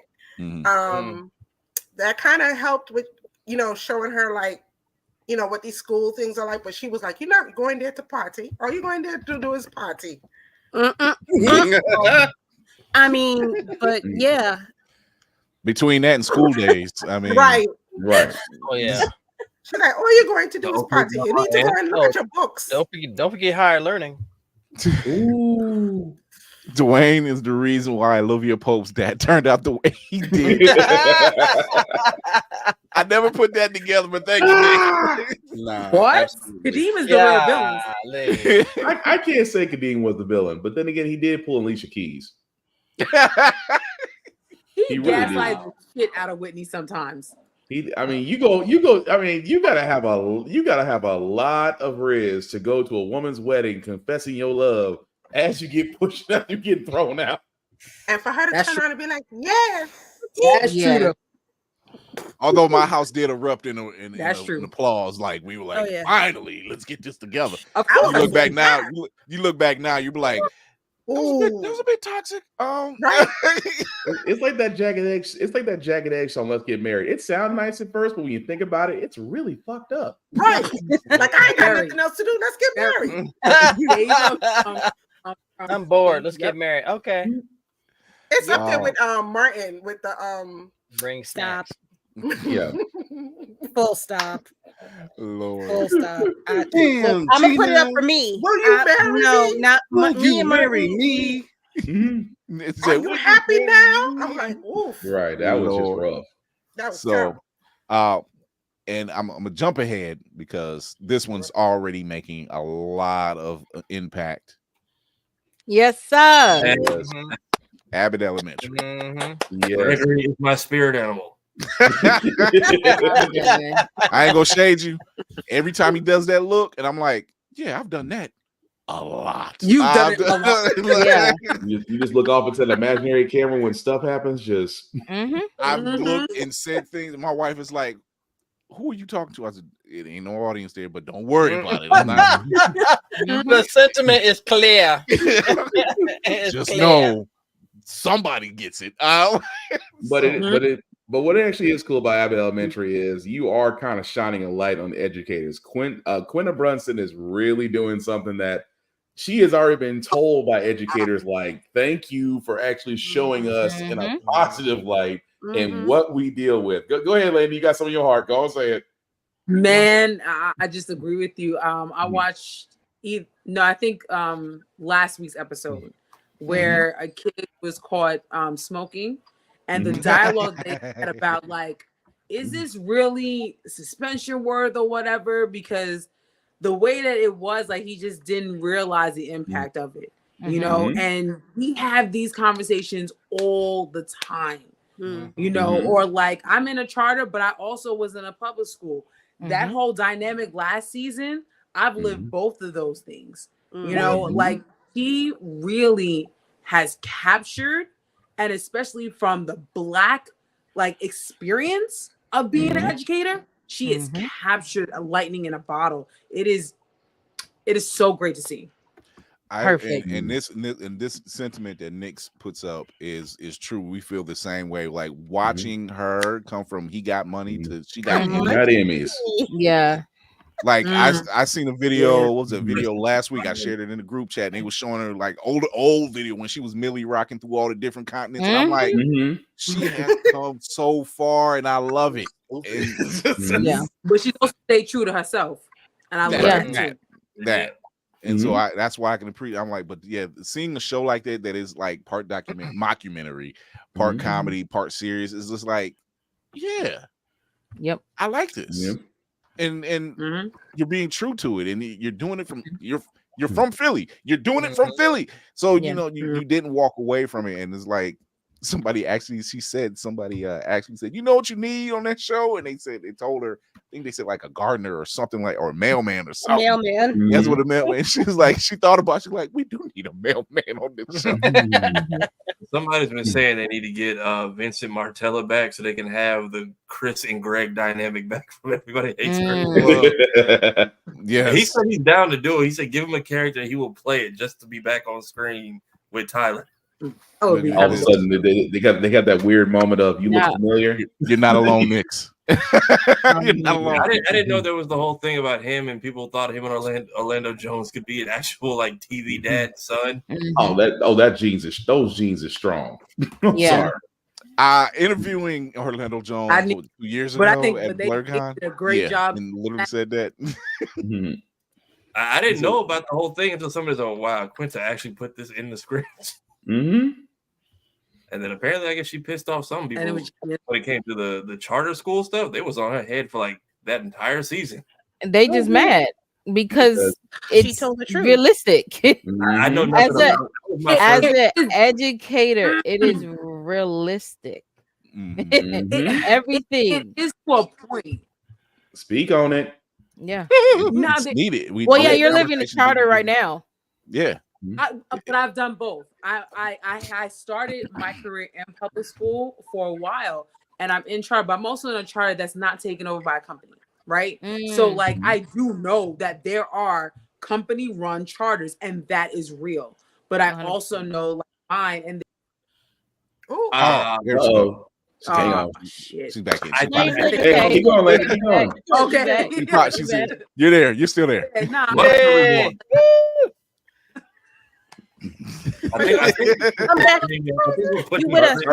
you talking to cut you off. Keep going. No, that's okay. I mean, like, listen, I was just saying, like, I understand the argument. I'm not saying that they're wrong in what is being said, but I am saying that there are like three sides to that, because there are charter schools that are not run by companies that don't do the shit that is being portrayed, but there is charging more. Dang it, they got her again. I agree with that. I agree with that. We are StreamYard needs a sensu bean. We are pushing it to the limit. In typical in typical fashion, they definitely know how to find our spaces when they mad about shit, because they really they really tried to bully this girl into writing a school shooting episode. She's like, I am not doing that. And the fact that she sat there and stood up to them, that's what I loved about that. She's like, I don't need to write that in this show. Yeah. It's like, that does not happen here. I said, you want school shootings, go to Law and Order. Right. One thing is, did we not try to go catch the Lucy man? Not the last episode. We just nobody's selling these kids cigarettes. Oh my goodness. That's the big issue. It's like 12 Angry Men. It's like 12 Angry Men. We solved the crime, but like there's somebody still got murdered and we don't know who did it. It's still like the problem is still existing. Here's another one. Half and Half. I didn't watch. Dang, there was I saw that one. I saw that one a great deal in syndication, but it didn't really resonate. Between S's Atkins and the other one, I was like, I'm good. Rachel True, Rachel True, yeah, that's her name. Yeah, Rachel True. That's when I knew I loved chocolate. That was right Rachel there. Gonna pop like a That's when you knew you love chocolate. It took I was like, you know what? Y'all need to be there. That's all I gotta say. Some other unsung ones. Moesha. Yep. Frank was a villain. Frank was the true villain. Was a villain. Frank was delusional. Frank was a hypocrite. Especially when Ray J, when the nephew comes to move in and you find out that ain't the nephew, he's the son.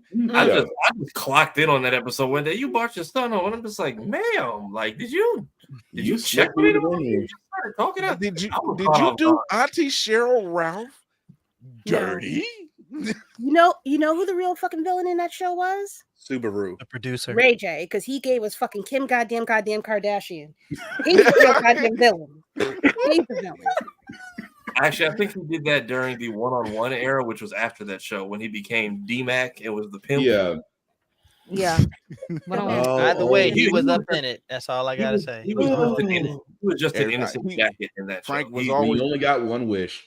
Frank was always trying to stop Brandy from going somewhere, from Moesha going somewhere, going out anywhere, doing anything. I'm like, dude, you have got to let it go. Who knew the simple fact he was harboring a secret but taking out his oldest daughter? Yeah. Because when that hit the fan, I'm like, Frank. All American? Wow. A lot of these Netflix shows are just terrible remixes because, like, what the fuck was Dear White People? That's fair point. Fair point. So first two seasons was great, and then it was just like, this is getting too much. Well, yeah, they ruined it. Yeah.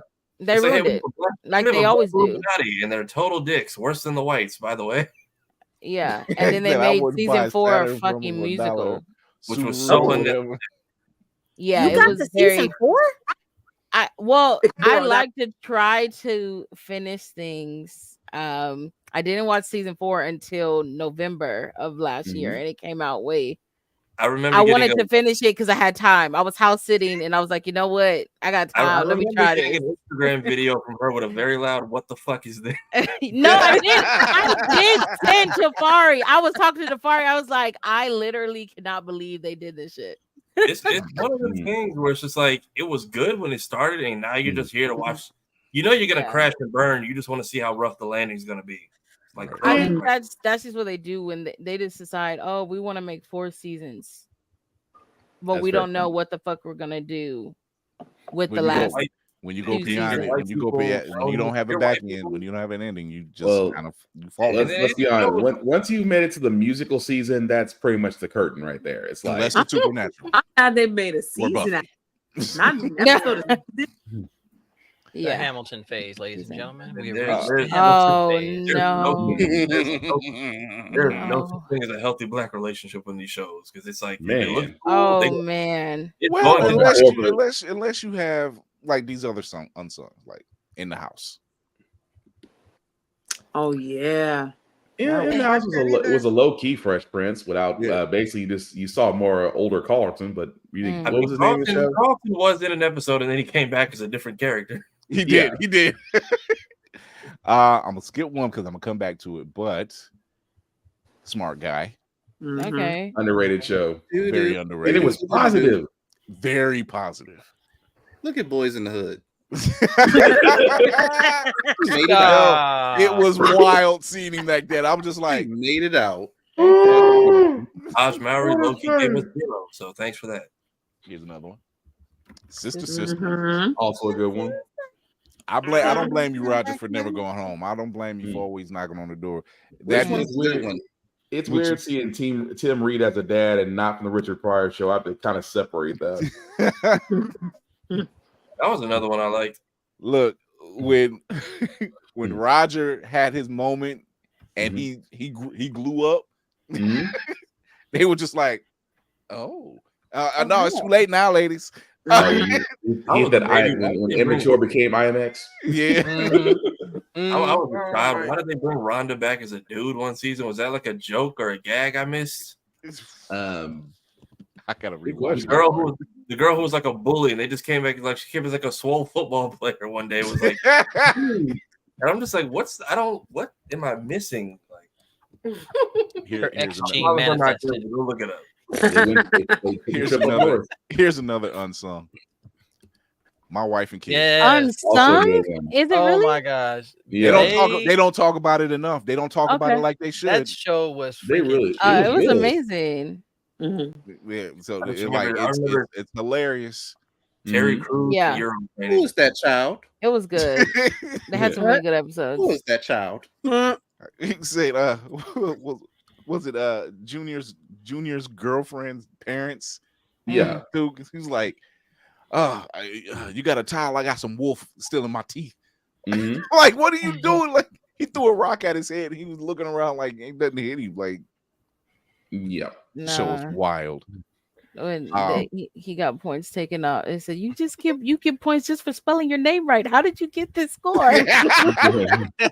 Always do the SATs. It's like yeah, points for just writing your name. Yeah. Whoever brought Terry Crews in as the gym trainer to do Euro training was hilarious. I'm like, dude, why you doing too extra shit? Here we go. A staple to this day, and why he will always be known as the king. Yeah. Man. Yes. Some America. Come help me with this goddamn shit. Hey, look, 2 seasons in, or first season, whichever episode was the roller. Now you got it. Is the name of the episode. Bernie Mac predicted COVID. Wait, what did you say? What did you say? He said Bernie Mac predicted COVID. Is that what you said? Yes. Because the episode, if you look, if the episode is called "Now You Got It," and you literally watch how the entire house gets sick because Bernie was trying his hardest not to get sick. It started with the badass little boy from "Are We There Yet?" Don't touches the cake, passes it to baby girl, who then blows it to Vanessa, and gets passed around the entire party. Had Bernie Mac dancing the whole episode about being healthy, and then psych. Oh yeah, he ate that cake. He ate the cake. He's strong, healthy, black man. That's where it came from. Yeah. And then the cake just festering in germs all weekend. I didn't come. I don't think we're ready for cake now, Bernie. It's Mr. Mac, son. Say it with me. Oh man, between him and Cleta Smith, that was a good show. And he had a bunch of guest stars in that show too. Like even Ice. He had a ton. They all came through there. Ton of folks. Hey Mac, I think you need to just the kids. Oh no, I like kids. I meant your other people. Here's another classic. Martin. Man, until this day, we still don't know what the hell Tommy did for a job. Yes, he did. He was on New York Undercover. He was the captain. That's why he couldn't talk about his job. He was working undercover with Boom. Him and Boomhauer from King of the Hill was both undercover cops. The fact that Tommy was always wearing something fly, great show. But no one knew. Like, dude, where's you getting? Like, even the New Jack City episode, he was like, Tommy, you walking around with these fly jackets, leather jackets, and chains. Where's the CD player? I was like, the CD player? What? Always with the stuffed dog. And then you get introduced to all the different characters on Martin. That's why I was sitting there saying, just everybody knows at least one line from one character on that show. Hustle Man. You got to go to work on Myra's feast. The Rose in the house. Oh my god. Shenane, no. Dragonfly Jones. Dragonfly Jones is where I go with. No. Jerome's first time showing up in that dance he does, and I'm like, yo. House. I said, anyone notice Pam and Gina basically switch places on Everybody Hates Chris? Yes. Yeah. Mm-hmm. They've been best friends forever. So like Little Shop of Horrors, they're the singers in Little Shop of Horrors. They go back. Like so that's true. He said Bob from accounting.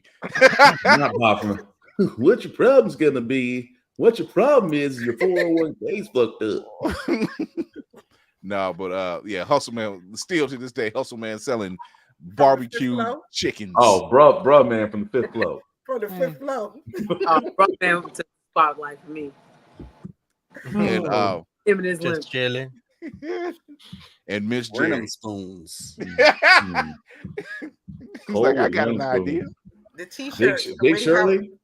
Oh, Whitty Hutton. The Whitty Hutton t-shirt. He said, why is this you in a wig? Just damn. That show was too foolish. Jesus. If anybody wears white shoes in the presence of me and my sister, it's look at the white shoes. Wasn't there? Oh, the headboard episode. That was still messed up. When Gina got her head stuck. Are you good? It's okay to Why laugh. you point me out? What you mean? You look so serious. It's okay to laugh. Oh my God. That's that Black Panther face right there, just straight up. I will say face right there. I was when Boondocks came out and they had the crazy kung fu girl and her friend on the phone. I was like, oh, it's Pam. Oh, the crazy kung fu wolf bitch. Oh, the killer kung fu wolf. That's what they call it. Yeah, not her, but her friend who's on the phone gassing her up. I'm like, oh, it's Pam from Martin. Thank you for fighting. Thank you, Granddad, for fighting the killer kung fu wolf bitch. You did it, Granddad. Like if she hated Martin even more. And of course, anyway, girl, I would just kill myself. I'm like, you didn't hear that whole explosion just now? The Jodeci episode. The Jodeci. Tears. Lord. Oh Lord. Tears. The Varnell Hill part, the 2-part Varnell Hill episode. Yeah. Varnell Hill. Tears. That was on the TV at my grandmother's doctor's at 8 a.m. the last time I took her. Oh, we had the fake Rottweiler. Oh, yeah. The New Jack City episode. Oh God. Yeah. So it another one. Family Matters. Family Matters is triggered. Triggered. Highly triggered. They had some serious moments because I swear to God, Eddie not wanting to join the gang and he come home beat the shit the hell up. God. I'm like, dude. Or when Eddie never caught a break. You got a car. Eddie never really did catch a break. I'm like, think about it. He got a car. The car was hot. It's like the car was stolen. Got a stereo system. It was stolen. Got pulled over.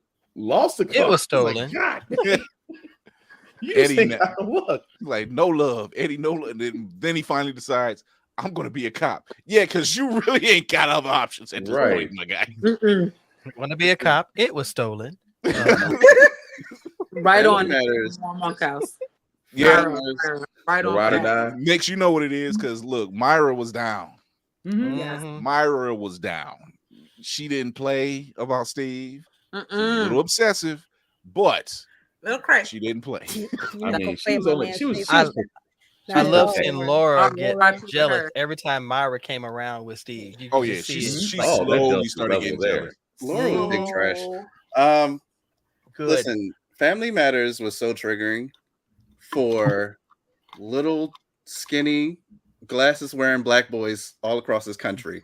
I promise you 78% of me being bullied growing up was because of Steve Urkel.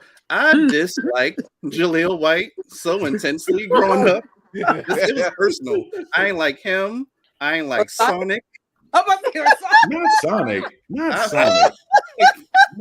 Gang banging on the blue head. Okay, but that's my thing. I got caught. You know what it was with like the stuff I got made fun of growing up? I'd never registered it as bullying because they never explained what they were talking about. So I would get called Urkel.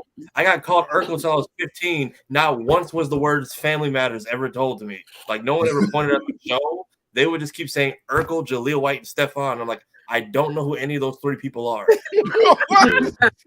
Damn. So he was like, "Oh, Jaleel White." I'm like, nigga, I guess I don't. So in this case, ignorance was bliss. Right. You got off lucky because the rest of us, it was either you either had hands or your roast game had to be high.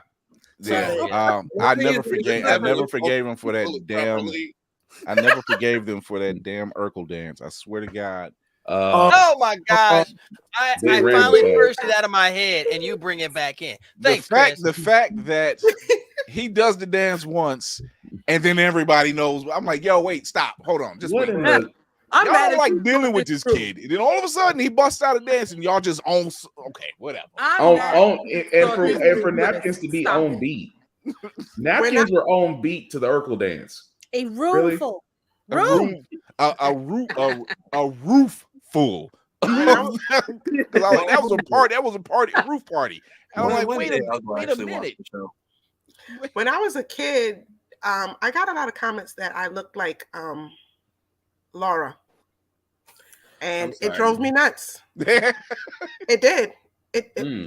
Don't look away. I see what you're doing over there.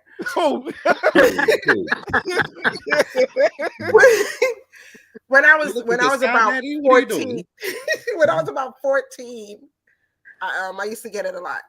I also didn't wear glasses back then. Man, I hated it now.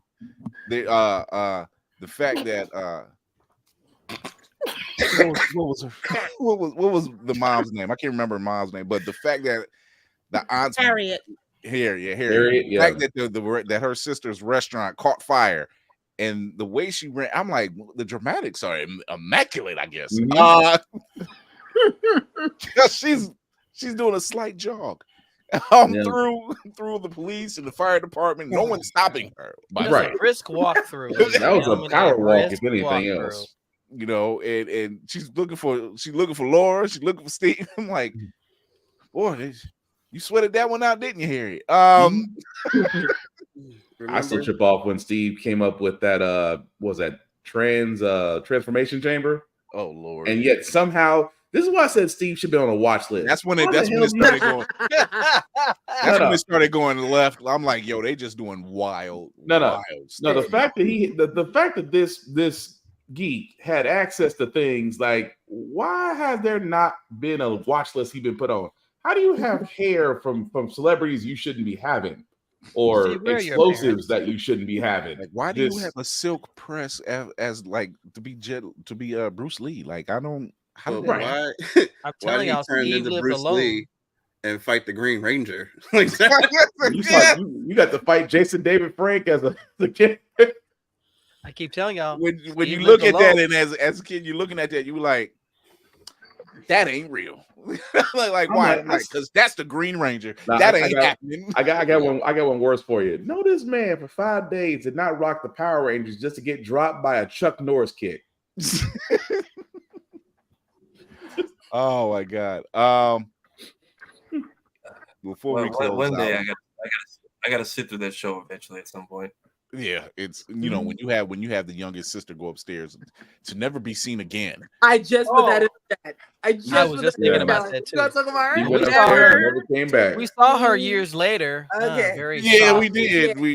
I saw her. I don't know if everybody saw her. Very saucy indeed. Brown chicken. Yeah, she's somewhere. She's That's a word. She's actually on IG. I do follow her. She's not in there. She's not there anymore, but she's on IG now. So okay, that's lovely. That's Everybody's nice. a pass. Steve Urkel lived alone. I don't care what anybody says. Steve Urkel had a house by himself. He lived alone. He had his parents left him to go to Russia. Come on. You know, that's when your parents defected to Russia. No, we never seen his parents. We never saw him. Okay. They never seen his parents. Like they had so uncle, much stuff. No one. I don't see no one. No, you just seen his cousin. That's it. And the cousin was him. Yeah. I just feel like that's to be honest. The more you think about Steve, the more you think about Steve Urkel, the more that theory just like, damn, maybe that theory about Carl is true. The more you think about it, like, God dang, was that theory about Carl true? It's his nightmare scenario. What's the theory? So this is the theory about Carl Winslow, because the character, the actor Carl Winslow, he seems to always play a cop. He played a cop in Die Hard. Die Hard, yep. He played Perfect a cop in another Perfect Strangers. He was a cop, because that's actually his Carl Winslow in Perfect Strangers. But the theory is that it was such a traumatic moment out in LA, and then it was somewhere else where it was another show or movie he played a cop, that he ended up just moving to Chicago, changing his name and everything else. And then he meets Steve Urkel. Well, Steve Urkel has caused so much chaos in his life that they're saying that really Carl Winslow is not the happy family man you know him to be. Carl Winslow's in a fucking coma. And is the jarring part of it is Steve Urkel. It's like it keeps trying to wake him up. It's such a dark ass theory. Because me and Spartan seen this, and somebody actually talked about it. It was like, no, this is a theory. And I'm like, he really did play cops in a lot of stuff he was in. Yeah. And now he has a school named after him in Invincible. The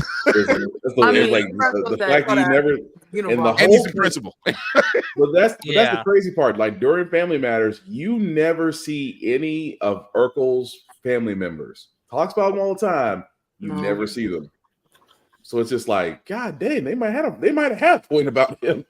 I mean maybe he's a Unabomber, maybe Urkel's a serial killer then. Urkel was an unsub before Criminal Minds. Right. There you go. There's the whole theory that there's the theory that Will's actually dead in Fresh Prince. Gee, yeah, I heard that one too. Well, this is fun. like he never made it out of Philly. Basically, joyful conversation. So he never made it. He never made it out the street fight. He basically is working through all his real life problems with his guardian angels. Every family member in every episode is the amount of times he visits his grave, which is why his dad is only there once. Yeah. That does not make it any better. and yet he's still Can we throw that theory out? Dear God, people. Please. No, when they did Bel Air, he's like, that's not real. Like, it's creative, but no, that's not. But people ran with that for a long time. And like at the end of the show, when the house is empty and the lights are off, he's finally solved his issues and moving on. Oh, that's when he's accepted it. When the lights go out, he's accepted it and move on. Yeah. Oh, you should see the Cartoon Network theories. They got them. Hey Arnold, Rugrats. Hey Arnold, Rugrats. Those are all weird ones. The Rugrats theory is way worse. Okay, let's stop. Chris, can we stop this, please? Because I don't know where this is want to go, and I don't want this to go anywhere. Okay. So before we wrap it up, we have one because we're definitely going to revisit this because there are so many black sitcoms. And we barely covered like half. In Living Single. That's what my watch next. You cannot get better than this show here. I just wanted to name Kyle Barker. I was close to the name. I'm not gonna lie. When a name like Kyle Barker, I'm like, I just need the voice that goes along with it. Kyle Barker.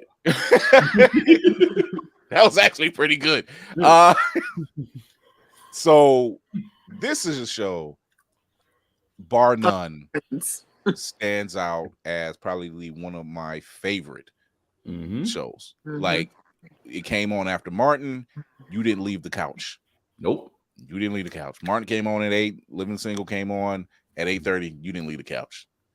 Not actually, you didn't leave the couch at all, because Martin at 8, Living Single at 8:30, New York Undercover at 9. Yep, you wasn't leaving that couch. Thursday block. Yeah, you wasn't leaving the couch till about 10 o'clock. That was it. That was your Thursday night was locked in. What you doing? I'm going to watch Martin. When Fox Thursday News is locked in. Thank God I made Fox good. It's like, wait a minute, what you mean what I'm doing? Why are you asking? See, no, lady. Fox News, Fox in the 90s was pre-Tubi. No. That was here we go. It's a little worse. There was a wait, Mark, don't Google the Rugrats theory. No, not don't tonight. do it. Don't do it tonight. You don't want to cry tonight. Wait, you don't want to cry tonight. Don't do it. Go watch Living Single instead. Go watch Living Single instead. Celebrate 30 years. The standard was Living Single because it was. You had several successful Black people living in New York, living lives, and just growing relationships. Yep. And I'll be damned if it didn't work.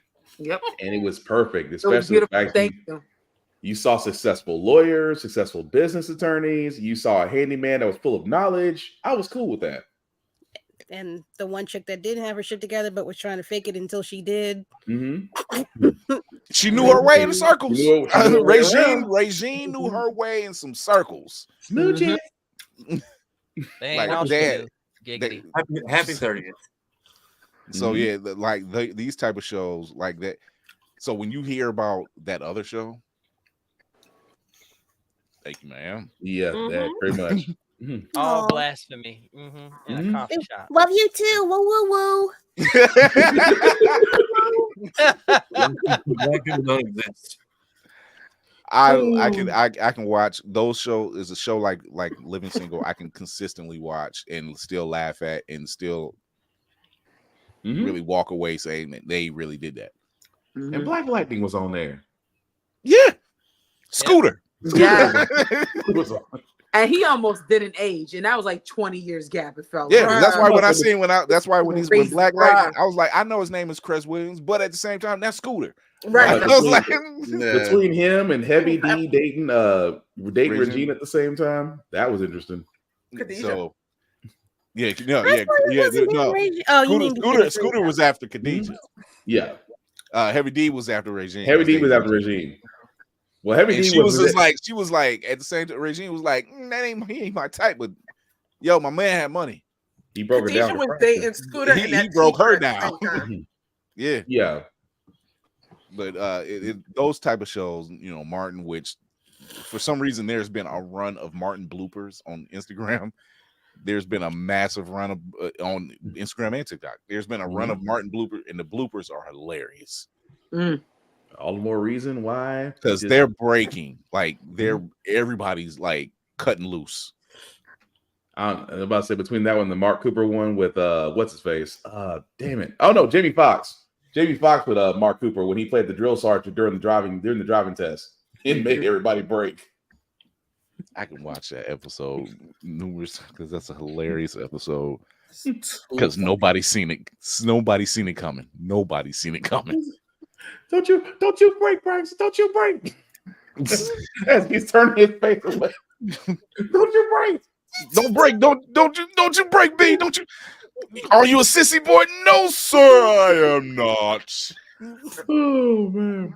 But we're wrapping this one up. I know we went over. We were supposed to go over because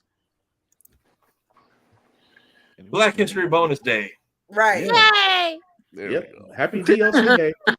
Happy leap year, Black History. We're gonna we do what we want because, in case you didn't know it, it is Black History Month, the shortest month of the year. So we're just gonna do what we want. Oh man.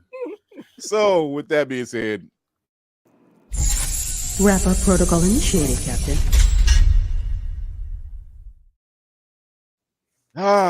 Welcome to the crew. I had to step out of the line, but we will start this off with one of my best people. We got it. There we go. Because I'm looking at the other screen. Ship is at capacity. We're learning to maneuver now. Yeah. We have the bunk space. We just don't have a lot of. We just need a bigger ship. That's the intro music every time Hero comes on. we just missing a jingle. That's it. Yeah. Jesus Christ. Me at this thing on the thing. It's the webs. You can find me on TikTok, Instagram. I'm not on Twitter. I'm kind of on Facebook. Good luck finding me because it's not the same name. Yeah, TikTok, I do some voice acting stuff. I have my podcast that I do on Sundays at 7 p.m. Eastern Standard Time. I'm taking a break. I will be back on March 10th, where we will continue our discussion about X-Men Red Volume 2, the last 3 issues in the series, which will be book 16 through 18 for our comic book reading club, who I'm very certain I'm going to be calling Lady Mandalores. And and Athenaeum. Athenaeum. Okay. It's a long name. Word. But it's I like Room Full of Friends. Right. It's the same shit. Y'all listen, look. Room Full of Friends sounds like I should be watching that on PBS. Look, I mean, it's fun. I don't want to call it the dark room, and now I'm taking up too much time. Anyway, yeah, find me there on those things, and F the algorithm and stick and cocaine coming soon. Look at jazz hands. She said it. She really, really said it. Now she's gonna go do slam poetry in that Goofy movie club. Let's. Oh my god. Well, create a horror. Talk to the people. Hello, everybody. I am Lenny. Okay. Hello. I thought I'd try something different for today. Okay, we are on Geek by Heart on YouTube, Geek by Heart on IG, Geek by Heart on Twitter. Okay, and shout out to Whoop-de freaking do and Show Yo. Hey, Oi! Are you doing downtown Julie Brown right now? We are in so much trouble. My husband run Geek by Heart. We're on all those different things I just said. Join us on Fridays. He is streaming Gears of War. The first one, he goes through all of them. So he's doing the first one. When I have time, I stream Hogwarts Legacy. I try to do it on Wednesdays and Saturdays. But yeah, whenever I have time. It's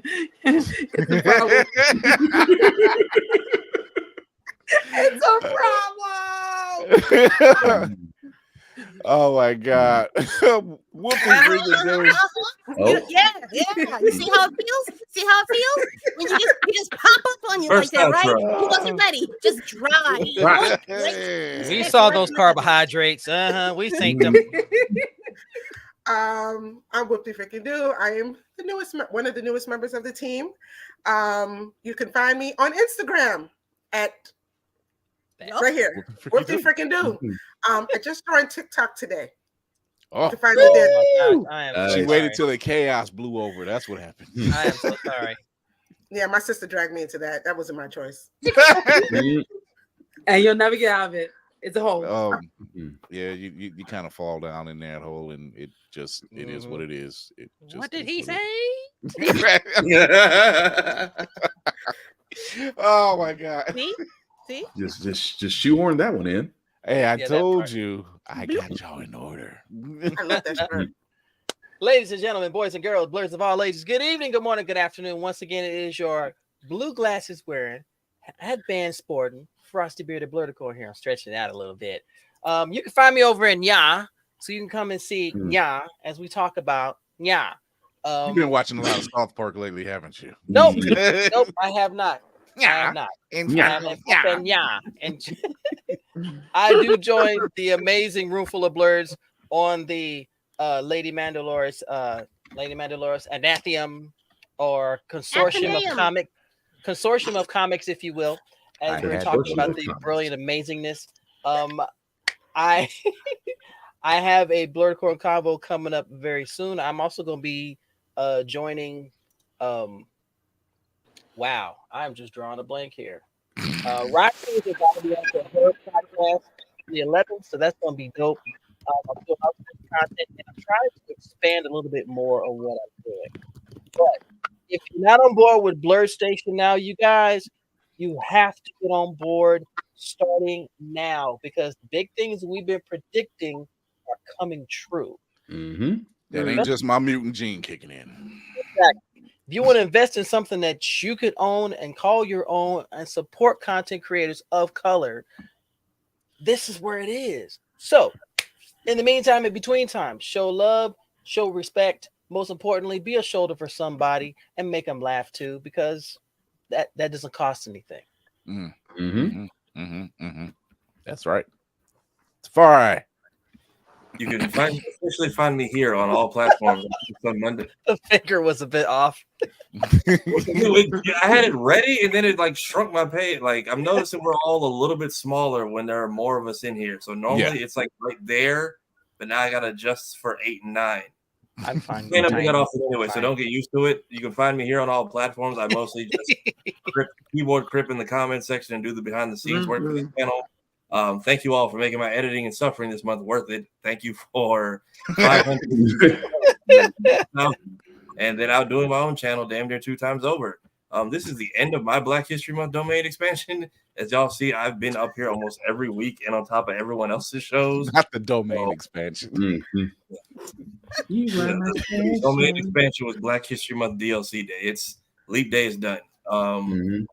We're going back to our normal posting schedule. It is clips on Mondays, Wednesdays, and Fridays, the days between when we do the shows. Black History Month, I just like to go overboard, and then I go into a coma for my birthday right after. If you are new here, I know our channel can look overwhelming. I promise, go to the playlist. Everything's organized. Also, we have a lot of uploads. We're at like 650, but I promise we've only been doing clips consistently for about 5 months. So if you want to like get a feel of where we're at, literally just go to like the home page and do like one hard swipe and just start wherever you land at. I promise it's fun. It's entertaining. I put visuals up so y'all don't get lost because I know we make like 1,000 goddamn references. Sometimes I don't even know what we talk about. I be having to do homework and then be like, oh, that's what he because. Yeah. Also, thank y'all for trying to bully Static Shock back on the air because apparently they have been going crazy. But I'm all for it. 30,000, but we appreciate y'all who are new here. We appreciate y'all who are returning. Thank y'all for supporting everything I've been helping to put out over here. Thank y'all for supporting us. But throughout the year, please support a Black creator, support a Black cosplayer, support a Black business. Shout out KSI, Toby, and the Sidemen on the shirt. That is all. I'm going to bed. I'm going to go rest. I'm going to rest my channels. Put me back over there. Oh, you're going to go make some grits is what he's saying. All right. Talk to him, the assassin of cinematic viewing pleasures. Seeing Will break is always a joy. I broke Will before Will could break Will. He said that he made him watch Madam Web. Mayhem Media on all the platforms. I'm not going to hold y'all because I'm the content creator that doesn't make that much content. So check me out eventually. I am going to continue to flex my Black History Month haul. So if you want to get into any of this, I suggest that you do the damn thing. In the meantime, I will say that mental health is important. So please always take your meds, take your PTO, take a deep breath. And I mean, you of course, absolutely had to get it. Love you all. Be amazing. And next month is my birthday month. Gang, gang. March babies. Hey. I mean, and so how many of us are in March? Will, you're missing this though. So I need you to get that. You're missing that. So me and Will Square got it. Yeah, but I was going to sit there and say all March babies. I was like, well, dang, it's him, me. Oh, damn, we're all in March. Cool. All right. All the So, IT. say what? It's all the IT people. That and Obi. Obi's going to be joining us too. Your But parents really enjoy Christmas or New Year's. That's all I'm going to say. We're the cousins who share a cake. My mama shouldn't have been enjoying nothing. Oh, what was she enjoying, Will? Wow. Wow. Not the love of the Lord. That's the problem. I'm just saying, church folks be having the biggest families. And there it goes, Will. We needed you to break. Lord. I'm sorry. I was there the moment he said, "What was your mom enjoying?" I was like, just. Was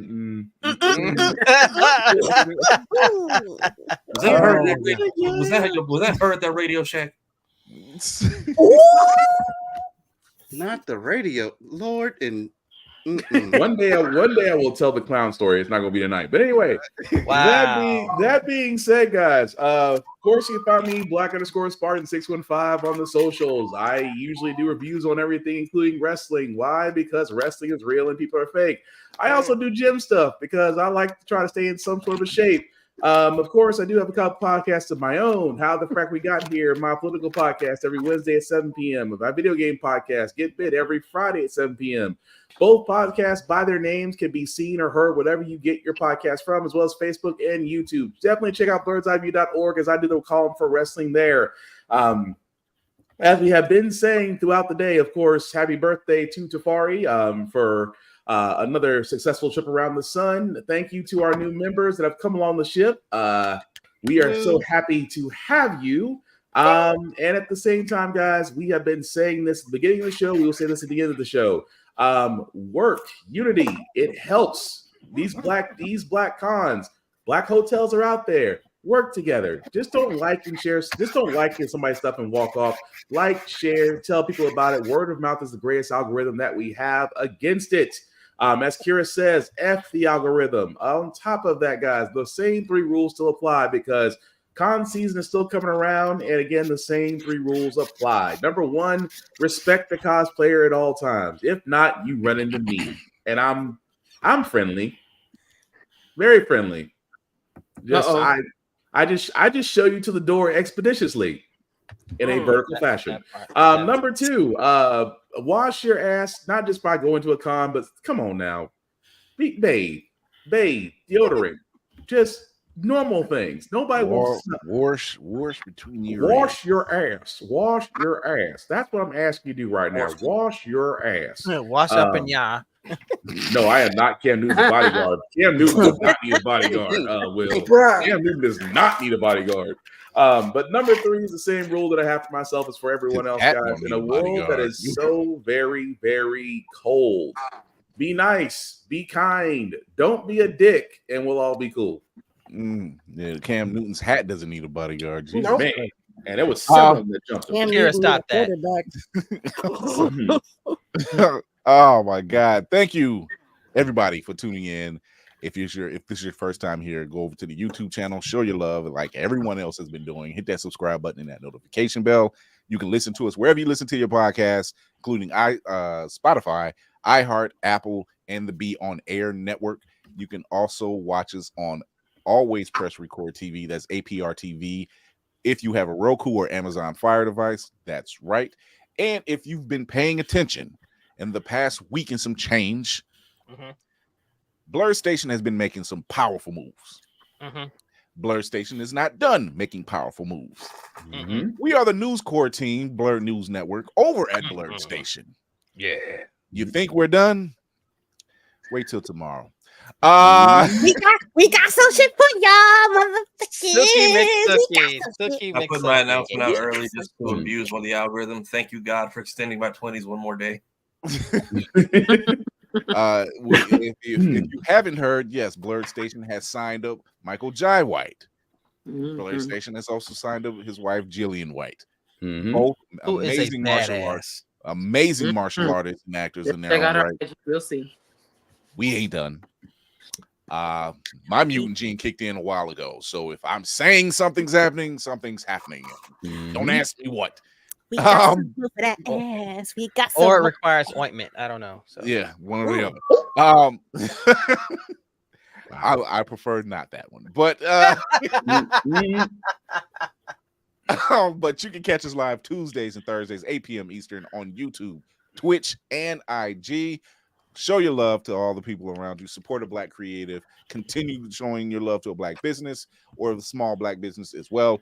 Wherever they're needed, wherever they're called for, we will be there. Shout out to all the Black-owned cons. Shout out to ChromaCon. You're still pushing through. We love you. Thank you. Continue doing what you need to do. And you obviously have the support of the Blur community, which is an amazing thing. We've been watching you. Keep your heads up. With that being said, well, let's wrap this up. We're done.